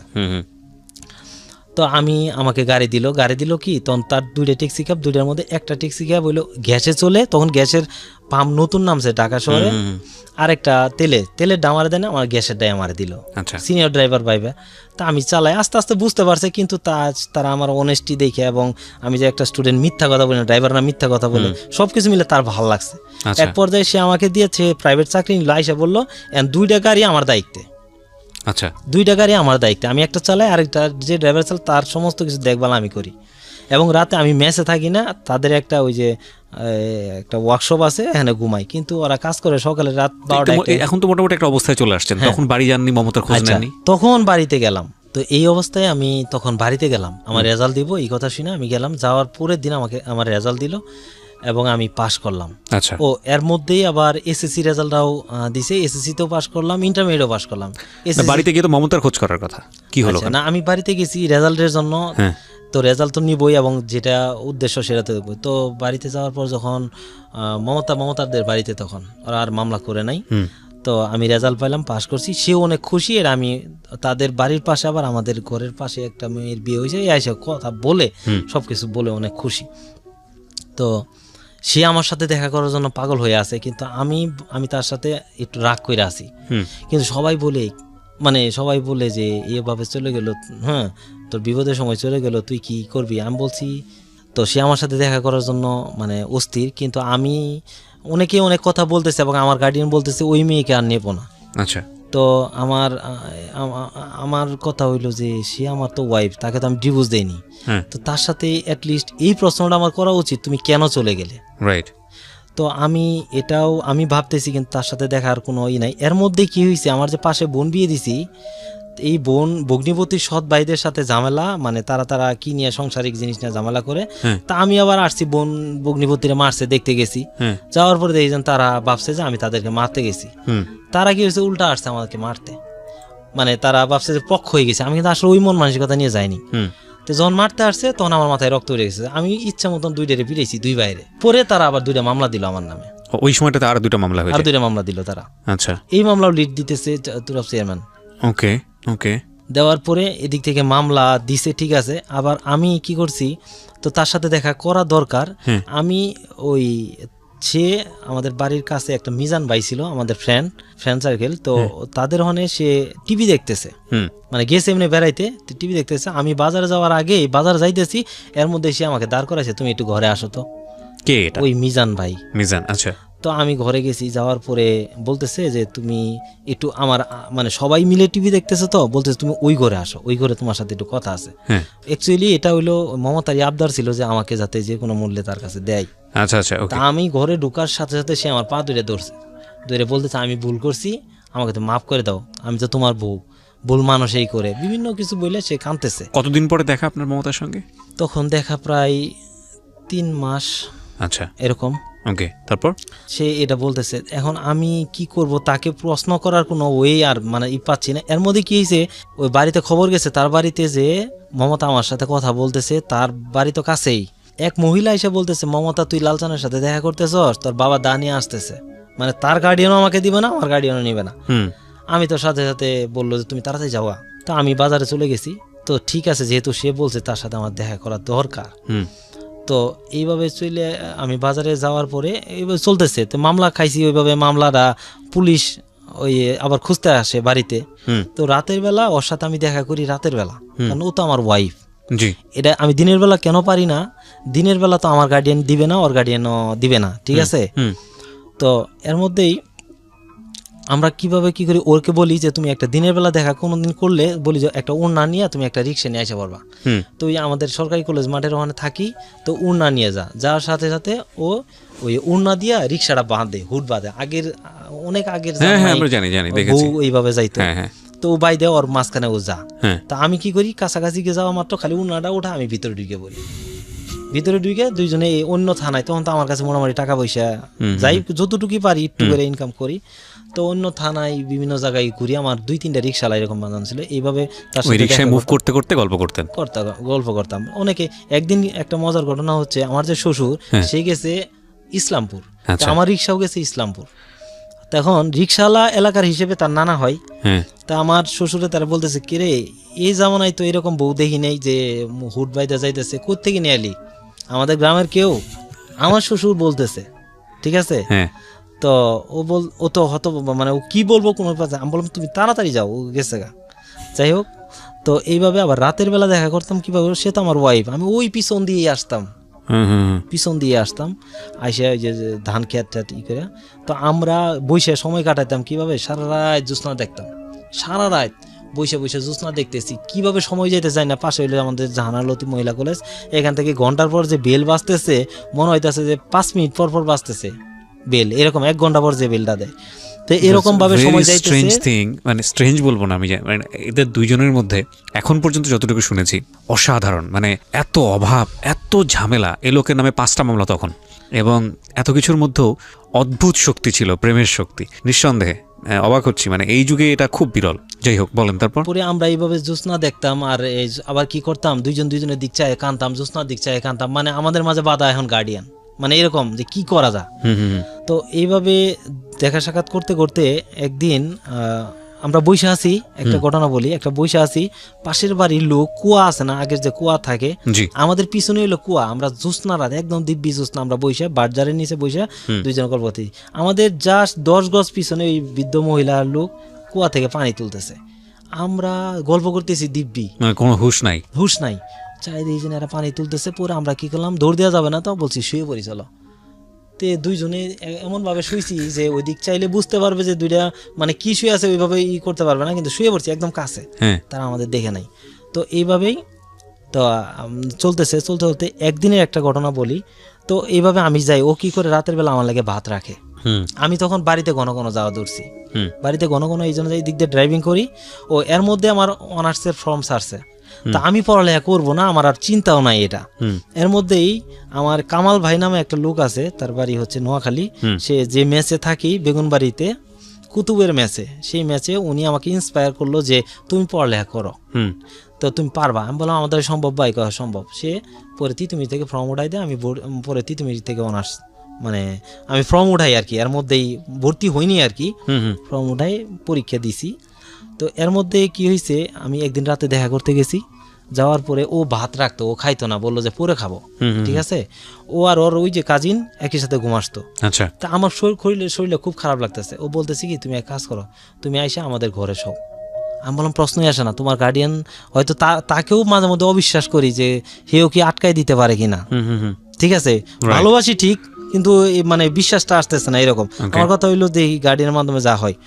পরে কি হয়েছে, আমি রাতে যাই সেরে মশারি, তো ওখানে আমি শুইছি, ওর বান্ধবী পাশে, ও মাঝখানে, আমি এই সাইডে শুয়ে গেঞ্জিটা খুলে শুইছি, শুয়ে তো আমি ঘুমাই গেছি। ওর মা কি করছে, রাতের বেলা যায় বলতেছে মমতা দরজা খুল। তা আমি নিশ্চিত যে সে জানে আমি এই ঘরে আছি। তা আমি ভয়, কই যাব, আমি তো তাদের জামাই, তারা মাইনে নেয় নাই বা নিবে না, ওইটা আলাদা ব্যাপার। আমি কই যাব, আমি দিক বিক না পাই খাটের নিচে ঢুকে পড়ছি। খাটের নিচে ঢুকছি আমি, এখন মানে হাসিও আসে, কষ্টও লাগে। তার মা ঘরে গেছে, যাওয়ার পর হয়তো ওই দিনকে মাংস রান্না মানে মাংস জাল দিয়ে রাখে না গ্রামে, তখন ফ্রিজ, তাদেরও ফ্রিজ তখন নাই, হ্যাঁ। তো বিড়ালে হয়তো আওয়াজ দিছে, ওর মা ঘর থেকে আসছে। তো এর মধ্যে কি হয়েছে, ওই গেঞ্জিটা যে আমার পইরে গেছে ও গেঞ্জিটা পাড়া দিয়ে ধরছে। আমি যে গেঞ্জি তো দেখে ফেলবে, আমি নিচ থেকে গেঞ্জির ফুটকে টান দিছি, টান দিয়ে তার মা ওই দিনকে বাঁচলাম গেল গা। আমি তো বের ওই দৌড় আইসা পড়ছি, তার মা যাওয়া দেরি। আর আমি হচ্ছে যে সম্পর্ক যতই থাক যাই কিছু হোক, আমার ফ্যামিলি তো দেখলে তো এটা আরো বেশি খারাপ হবে। আমি কোনো কিছুই শুনি নেই, ও বলছে তুমি একটু কথা শুনো না, আমি কথা শুনি আইসা পড়ছি। আর কয়েকদিন দেখা করি, আমি ঢাকা আসছি, ঢাকা এসে অনার্সে ভর্তি হয়েছি। অনার্সে কোথায় ভর্তি হলেন? অনার্সে এই যে আমি তিতুমির থেকে পরীক্ষা দিয়েছিলাম, আমি 2,000-2,500 মনে স্টুডেন্ট নিছিল, 8-10,000 পরীক্ষা দিয়েছিলাম। আমি তখন 49তম স্থান ছিল আমার। আমি ভর্তি হয়ে, এদিকে আপনি ড্রাইভিংও করছেন, এদিকে আপনি তিতুমিরে পড়াশোনা করছেন। হ্যাঁ, পড়াশোনা করতেছি। ভর্তি হয়ে তখন আবার বাড়িতে গেছি। বাড়িতে যাওয়ার পরে তাকে নিয়ে আমি ঘুরতে গেছি, ওই যে ওইভাবে হুট বেঁধে রিক্সায় নিয়ে আমি গেছি ইসলামপুর। আমার বড় ভাই বিয়ে করছে ইসলামপুর। তো আমার ভাবি গেছে ওখানে, ভাবিকে নিয়ে আসা খুব জরুরি। ভাবিকে নিয়ে আসতে গেছি, বাড়ি যাই দেখি নেই ভাতিজা ওখানে। তো আমি ভাবিকে নিয়ে আসতে গেছি, ঠিক ভাবি আসবো, কিন্তু আমি যাই থাকবো, নিয়ে আসবো, এটাই তো স্বাভাবিক, একদিন থাকবো অন্যথা নাই।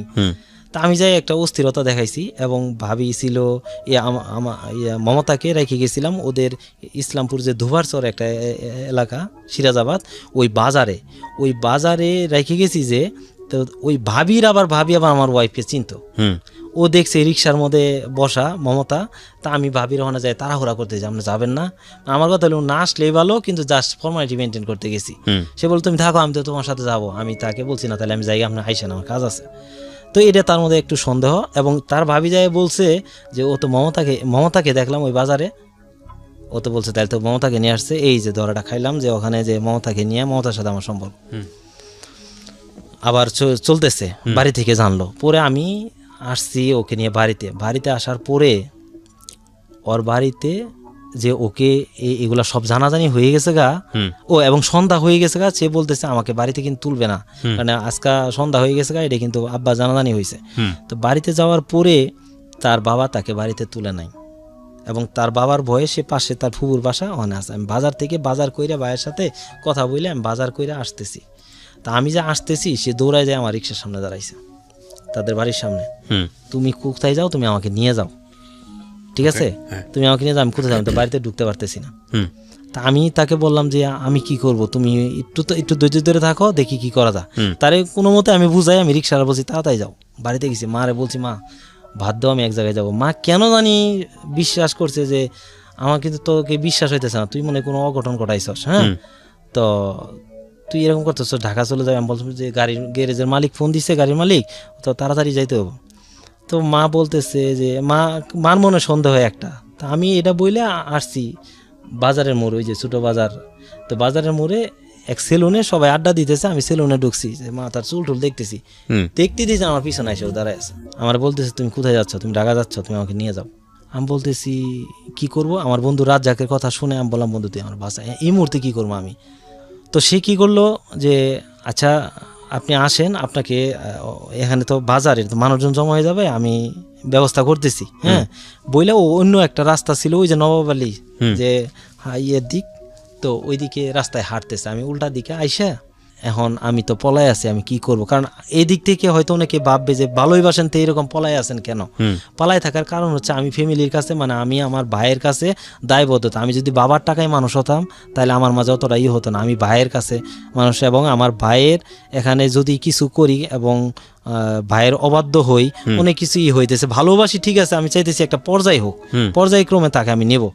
পালাইছি তখন ও আমার বন্ধুকে ছাড়তেছে না, আপনাকে ছাড়বো না, আপনি তাকে বা করে দিয়েছেন, সরাই দিয়েছেন। সে আবার কি করছে, আমাদের বাড়ির দিক নিয়ে যায়, আমাদের বাড়ির কাছে ওই যে আক্কাস, যে ওই যে প্রথম গাজীপুরে এসে যার ওখানে ছিলাম, তাদের বাড়িতে নিয়ে রাখছে, মানে তাদের বাড়িতে নিয়ে গল্প করতেছে। তারপর সে ওই বাড়ি থেকে আমাদের বাড়িতে আসতে ধরে, তো পরে আমার মা আর আমার জেঠিমা আসতে দেয় না। পরে রাস্তার ভিতরে একটা বার্জার ছিল, বার্জারে সে তাকে বাইরে রাখে। কে বেঁধে রাখে? আমার মা আর আমার জেঠিমা, যাতে সে আসতে না পারে, কারণ এর আগে সে চলে গেছিল সেই কারণে। পরে সে তাকে অনেক মোটামুটি ভাবে মারধর করে, সে অনেক কান্নাকাটি করে। এগুলো এলাকার সবাই রাস্তার ধারে বাইরে রাখছে, দেখছে। পরে বাধ্য হইয়া ওই বাড়িতে উঠানে রাতের বেলা একটা মিটিং বসলো। মিটিং বসে বললো যে ছেলের দোষ না থাকলে তো মেয়ে আসতে পারে না। তো ফাইনালি আমাদেরকে বললো যে ওই বাড়িতে, শ্বশুর বাড়িতে দেওয়া যায় কিনা, কারণ ছেলে কি করে খাবে, বা তো ওইভাবে ইনকাম এখনো শুরু হয় নাই। পরে আমাদেরকে শ্বশুর বাড়ি মাইনে নিবে না। সকালবেলা বাড়ি জোর করে এক পর্যায়ে আমরা উঠলাম। ওঠার পর শ্বশুররা মাইনে নিল। মাইনে নেওয়ার পর আমি তাদেরকে রেখে ঢাকা আসলাম, কিন্তু আমার ফ্যামিলি থেকে টোটাল বিচ্ছিন্ন। আমার ফ্যামিলি কেউ বলে না যে তারা ওই মেয়ের সাথে সম্পর্ক করলে তারা ঠিক রাখবে, মানে আমার সাথে সম্পর্ক থাকবে না।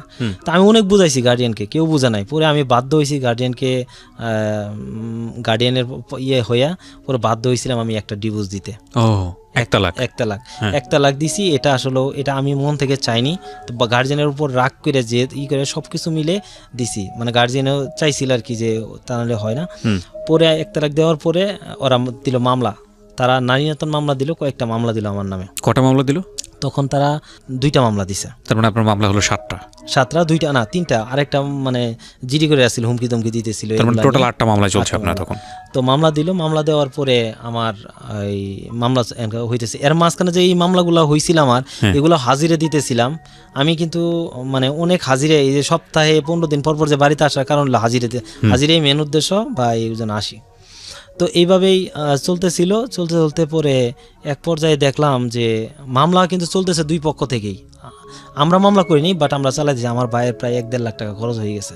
হয়ে যাওয়ার পরে তখন দেখলাম যে না, এইভাবে তো আসলে টিকা যায় না, কি করা। তখন আমার অনার্স ফার্স্ট ইয়ার ফাইনাল হবে। অনার্স ফার্স্ট ইয়ার ফাইনাল যখন আপনি গাড়ি চালান? আমি গাড়ি চালাই, পাশাপাশি অনার্স করতেছি। আচ্ছা। তো ভাবতেছি এখন অনার্স ফার্স্ট ইয়ার ফাইনাল, তার মামলার হাজিরে দিতে গেলে আমাকে এবার আটকা পড়বো, কারণ এই নারী নির্যাতন মামলা আমার নিশ্চিত আটকা, তাহলে আমি পরীক্ষাটা দিতে পারবো না। এটাও একটা দিক। পরে আমার এক ফ্রেন্ড বলতেছে যে যাকে তুমি ভালোবাসো তাকে নিয়ে নয়, যে তোমাকে ভালোবাসো তাকে নিয়ে সংসার করো, তাহলে সুখী হবে। এই কথাটা আমার অন্তরে এমনভাবে লাগলো যে এই মেয়ে তো আমাকে ভালোবাসে, তাহলে আমি কি হবো এমন, হয়তো অনার্স করবো, মাস্টার্স করবো, আরও ভালো কিছু হবো, কিন্তু আমি তো এরকম ভালোবাসা যদি কেউ আমাকে না দেয়, আর ও তো আমাকে ভালোবাসে, আমিও তো তাকে ভালোবাসি, তাহলে আমি তাকে নিয়ে সংসার করবো। ফ্যামিলি থেকে যা খুশি তাই হোক। আবার তার সাথে আমি যোগাযোগ করি, এবং সে কি বলে, ডিভোর্স দেওয়ার পরে যে মামলা চলতেছে, এরপর তার সাথে যখন আমি যাই তার সাথে দেখা করতে, মানে তার বাড়ির পিছনে সে বাচ্চাদের নিয়ে বসি খেলতেছিল। আমি ওখানে গেছি, তোমার সাথে কথা বলতে চাই। সে কাছে এসে চোখের পানি ফেলে আমার কপালের মধ্যে একটা চুমা দিয়ে বললো, তুমি ভালো থেকো, আমি দোয়া করি তুমি অনেক বড় হবা। আমার না আরও খুব খারাপ লাগলো যে মেয়েকে আমি ডিভোর্স দিলাম, যে মেয়েকে এত কিছু, সেই মেয়ে এত কিছু বলতেছে, সব কিছু বাদ, আমি তাকে নিয়ে সংসার করবো।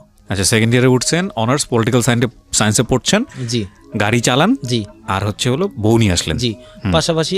তো এইভাবেই সংসার চলতেছে। আমি সপ্তাহে তখন তো একটু গাড়ি বেশি চালাইতে হয়, তাও 2 দিন 3 দিন গাড়ি চালাইতাম। সকালে যাইতাম, আমি রাত 12টায় 1টায় আসতাম, এবং আমি প্রচুর পরিশ্রম করতাম। আপনার ওয়াইফ তখন বাসায় একা, এবং এর মাঝখানে যে গ্যাপগুলো থাকতো আমি কলেজ করতাম, এবং সে আমাকে পরীক্ষার আগে বা সময় দিত, সে আমাকে পর্যাপ্ত সময়, মানে কেমন কি পড়ালেখার জন্য সুযোগ তৈরি করে দিত, কোনো প্রকার ডিস্টার্ব করতো না। সে পাশে আমি পড়ালেখা করতেছি, তো সে কোনো ডিস্টার্ব করতো না, সাপোর্ট দিয়ে যাইতো।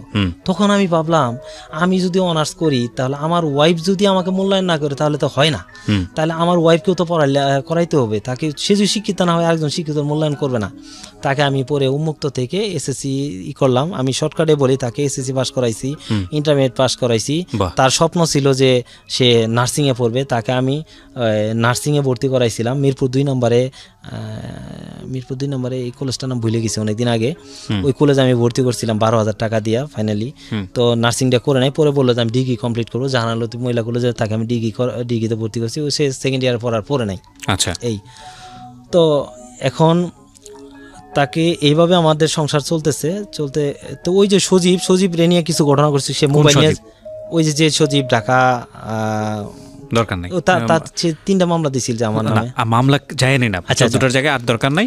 তারপরে এই অবস্থায় আমার চিন্তা হলো যে আমি কি করব এখন, আমার এখন সম্পদ বলতে কি যে আমার পড়ালেখাটাই একটা সম্পদ, আর কিছুই না। তো আমরা যা ইনকাম করি কোনোভাবে মানে ওইভাবে খাইতেও পারি না, দেখা গেছে যে সব কিছু দিয়া ভাষা ভাড়া দিয়া দেখা গেছে 1 পট চাল রান্না করলে এটা 2বারও খাই, 2জনে মিলে 1 পট চাল আমি 2বার খাই, মানে কোনো মতে খালি জীবন বাঁচাই, এরকমও হয়। তো এইভাবে চলতেছে দেখা গেছে ওই যে পাশে যে যার সাথে থাকি অনেক মানে কিছু ইউজ করতে দেয় না, বা সাবজেক্ট থাকলে যা হয়, এভাবে অনেক কষ্টগুলো আমরা কষ্ট কি আমার ওয়াইফ বুঝছে এবং আমরা সেভাবেই করতেছি। তো এর মধ্যে আমার অনার্স করলাম যখন, ফাইনাল ইয়ার অনার্স, এর মাঝেই আমি যখন ড্রাইভিং করি, ট্যাক্সি ক্যাব নিয়ে বিভিন্ন জায়গায় যাই, তখন বলে কি ভাই যাবেন ভাড়া নিয়ে, কোথায়? বায়ার যাবে। আর বায়ার যাবে মানে বায়ার কোথায় যাবে? বললো যে বায়ার যাবে, আপনি আসেন। গেছি, যাওয়ার পর দেখছেন আমার মতোই মানুষ, তো এই বায়ার কেমনে, আমি জানি ফরেনার হচ্ছে বায়ার। তো তার অ্যাডভান্স ভাড়া দিত, তাকে কি আপ্যায়ন সব কিছু করতো। তো তাদেরকে জিজ্ঞেতাম, ভাই আপনারা যে পোস্টে চাকরি এটা কি কয়, এটা হইলো মার্চেন্ডাইজিং, এটা করতে গেলে আপনি এইগুলা ড্রাইভার মানুষের জিগেন না, একজন এক মন্তব্য করতো। তো একজনের কাছে বললো যে এই লাইনে পড়ালে অথবা অনার্স মাস্টার্স করতে হয়, তারপরে অথবা আরেকটা BGMA থেকে BIFT থেকে একটা কোর্স আছে সমস্যা, এটা করতে হয়। তখন আমার স্বপ্ন জাগলো যে পড়ালেখা শেষ করে আমি এটাই করব, যে কোনো মূল্যে এটা করবো। এটা করলে কি করতে হবে ভাই? বলতেছে যে তাহলে আপনি BIFT থেকে একটা শর্ট কোর্স করেন। আচ্ছা। তো আমি তখন ড্রাইভিং করে কষ্ট করে আমি 30,000 টাকা জমাইলাম যে আমি এটা করব। তো 30,000 টাকা জমাইলাম, তখন আমার অনার্স ফাইনাল ইয়ার পরীক্ষা দিতেছি। তো পরীক্ষা শেষ, আমি এটা ভর্তি হয়ে এই কোর্স করব। এর মধ্যেই তাজরিনের মালিক যে দেলোয়ার সাহেব, তুবা গ্রুপ আমাদের জামালপুরের, তো ওই জায়গায় আমাদের সোহাগ ভাই আছে, একজন কমার্শিয়াল লজিস্টিকে ছিল, আরেকজন কমার্শিয়ালে ছিল রেজাউল ভাই। তাদেরকে আমি এর মধ্যে ফোনে যোগাযোগ রাখি, ভাই আমাকে একটা ব্যবস্থা করে দিয়েন। তো মার্চেন্ডাইজিংয়ে পরে বললো যে আশ্বাস দেয়া ঠিকই, তারাও চেষ্টা করে, ফাইনালি হয় না। ফাইনালি অনেক চেষ্টার পর ওখানে হয়েছে। আচ্ছা। মার্চেন্ডাইজিং হওয়ার পরে আমি এই যে সপ্তাহে কি করি, আমি ভাবলাম যে যেহেতু মার্চেন্ডাইজিং হয়েছে, আমার স্যালারি বললাম যে মার্চেন্ডাইজের স্যালারি কত, 5,000 অ্যাসিস্ট্যান্টদের।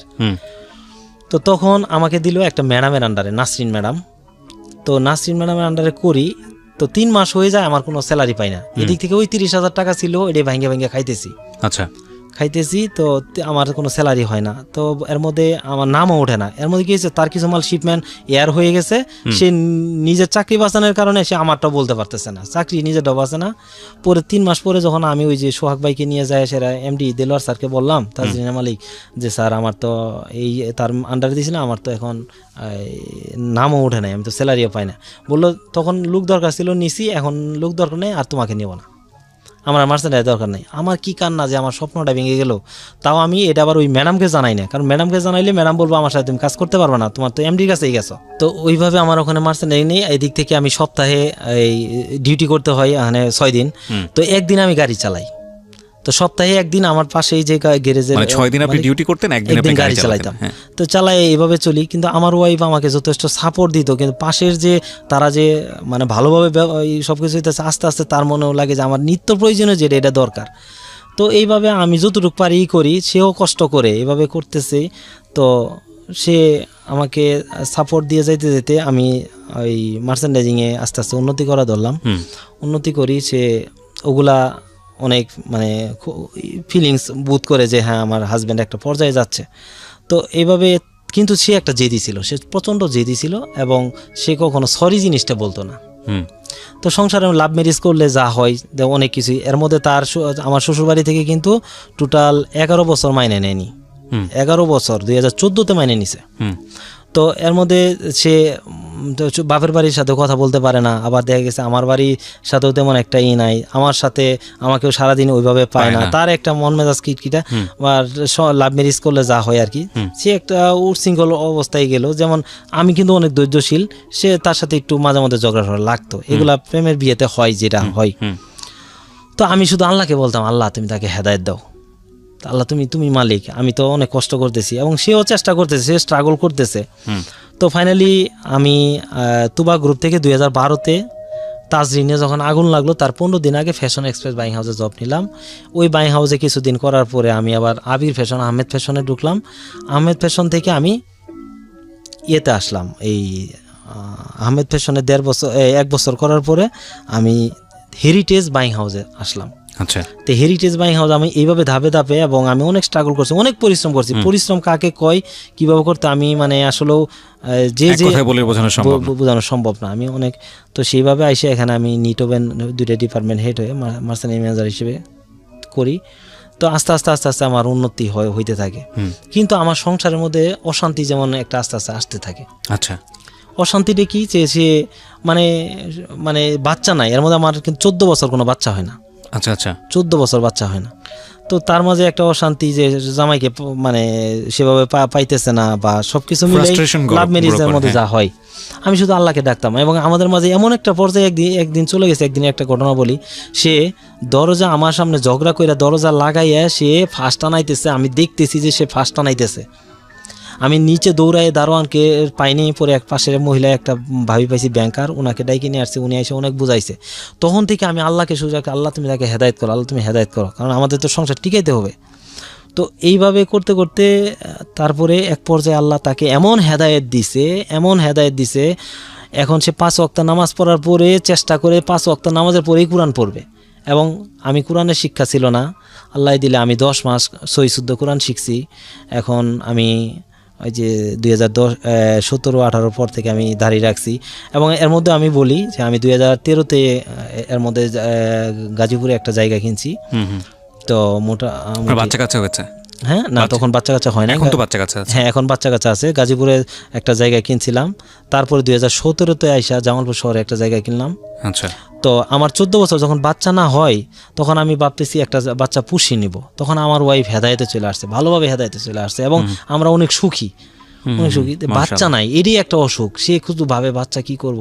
তা আমরা আল্লাহকে অনেক ডাকি, কান্নাকাটি করি, এবং তার এই পিছনে আমি আল্লাহকে ডাকতাম তাকে হেদায়েত দেওয়া, এবং হেদায়েত দেওয়ার পর থেকেই আমরা নামাজ কালাম 5 ওয়াক্ত পড়ি, এবং আমরা অনেক সুখী। হ্যাঁ, তো এর মধ্যে বাচ্চা হয় না, আমরা ট্রাই করতেছি। তো ভাবিকে বললাম, ভাবি আমাদেরকে তো বাচ্চা হয় না, আমরা টাকা পয়সা যেগুলাই করতেছি এগুলো কে খাবে, তা আপনি একটা বাচ্চা নিয়ে দেন। বললো তোমার তো ভাতিজা বড় হয়েছে, এখানকে কেমনে নেই। এরপরও সে বললো তোমার ভাইয়ের সাথে কথা বলে দেখি। সে ট্রাই করে বাচ্চা কনসেপ্ট করছে, করার পর বললো যে বাচ্চা কনসেপ্ট করছে, তোমরা কি নিবা, আমাদের কিন্তু বাচ্চা দরকার নাই, কথাটা এইভাবে বললো। তখন আমার ওয়াইফেরও ট্রিটমেন্ট চলতেছে। তো আমার ওয়াইফ বললো যে হ্যাঁ নিব। তো আমিও বুঝলাম, আমার ওয়াইফ দুজনে মিলে বুঝিয়ে বললাম হ্যাঁ আমরা বাচ্চা নিব। তো রাজি হওয়ার আল্লাহ কি কাম, 1 মাস পরে আমাদের কনসেপ্ট করলো। তো আমি বললাম যে ঠিক আছে, 2 দিকে হলো যে আলহামদুলিল্লাহ আমরা বাচ্চা নেব। তো এই দিক থেকে আমাদের পুরো বাচ্চা যখনই বললাম যে নেব, 2015 সেপ্টেম্বরে 11 তারিখে দুইটা টুইন বেবি হলো ভাবির, মানে 2টা ছেলে হলো। আল্লাহর কি মহিমা যে সেও মন থেকে দিতে চাইছে, আমরাও নিতে চাইছি, 2টা ছেলেই হয়েছে। আল্লাহ যাতে মানে কোনো নারাজ না হয়। আমি তো অনেক খুশি, যাই সিজারের টাকা সব কিছু জামালপুর নিরাময়ে সিজার হলো, আমি সব কিছু দেখভাল করলাম, বাচ্চা নিব আমরা। জাস্ট 2 মাস পর নভেম্বরের 11 তারিখে 2015 আমার একটা ছেলে হলো। মাশাআল্লাহ, মাশাআল্লাহ। আচ্ছা, ওই 2টা ছেলের এগেইনস্টে আমি তাদেরকে নিয়ে আসলাম, কারণ মানে পেলে পুষে বড় করে দেওয়ার জায়গাটা থেকে আপনি আলটিমেটলি হচ্ছে বড় দুজনকে নিয়ে আসছেন এবং দায়িত্ব পালন করছেন, কারণ আপনার বড় ভাইও আপনার প্রতি অনেক দায়িত্ব পালন করেছে। এখন আপনার আল্লাহর রহমতে সবকিছু মিলিয়ে অবস্থা তো সেই জায়গাটাই নাই না, মোটামুটি প্রপার্টিও আছে। জি, সবকিছু মিলিয়ে কত টাকার প্রপার্টি আছে এখন? আলহামদুলিল্লাহ আমি আবার আরেকটা ফ্ল্যাট কিনছি।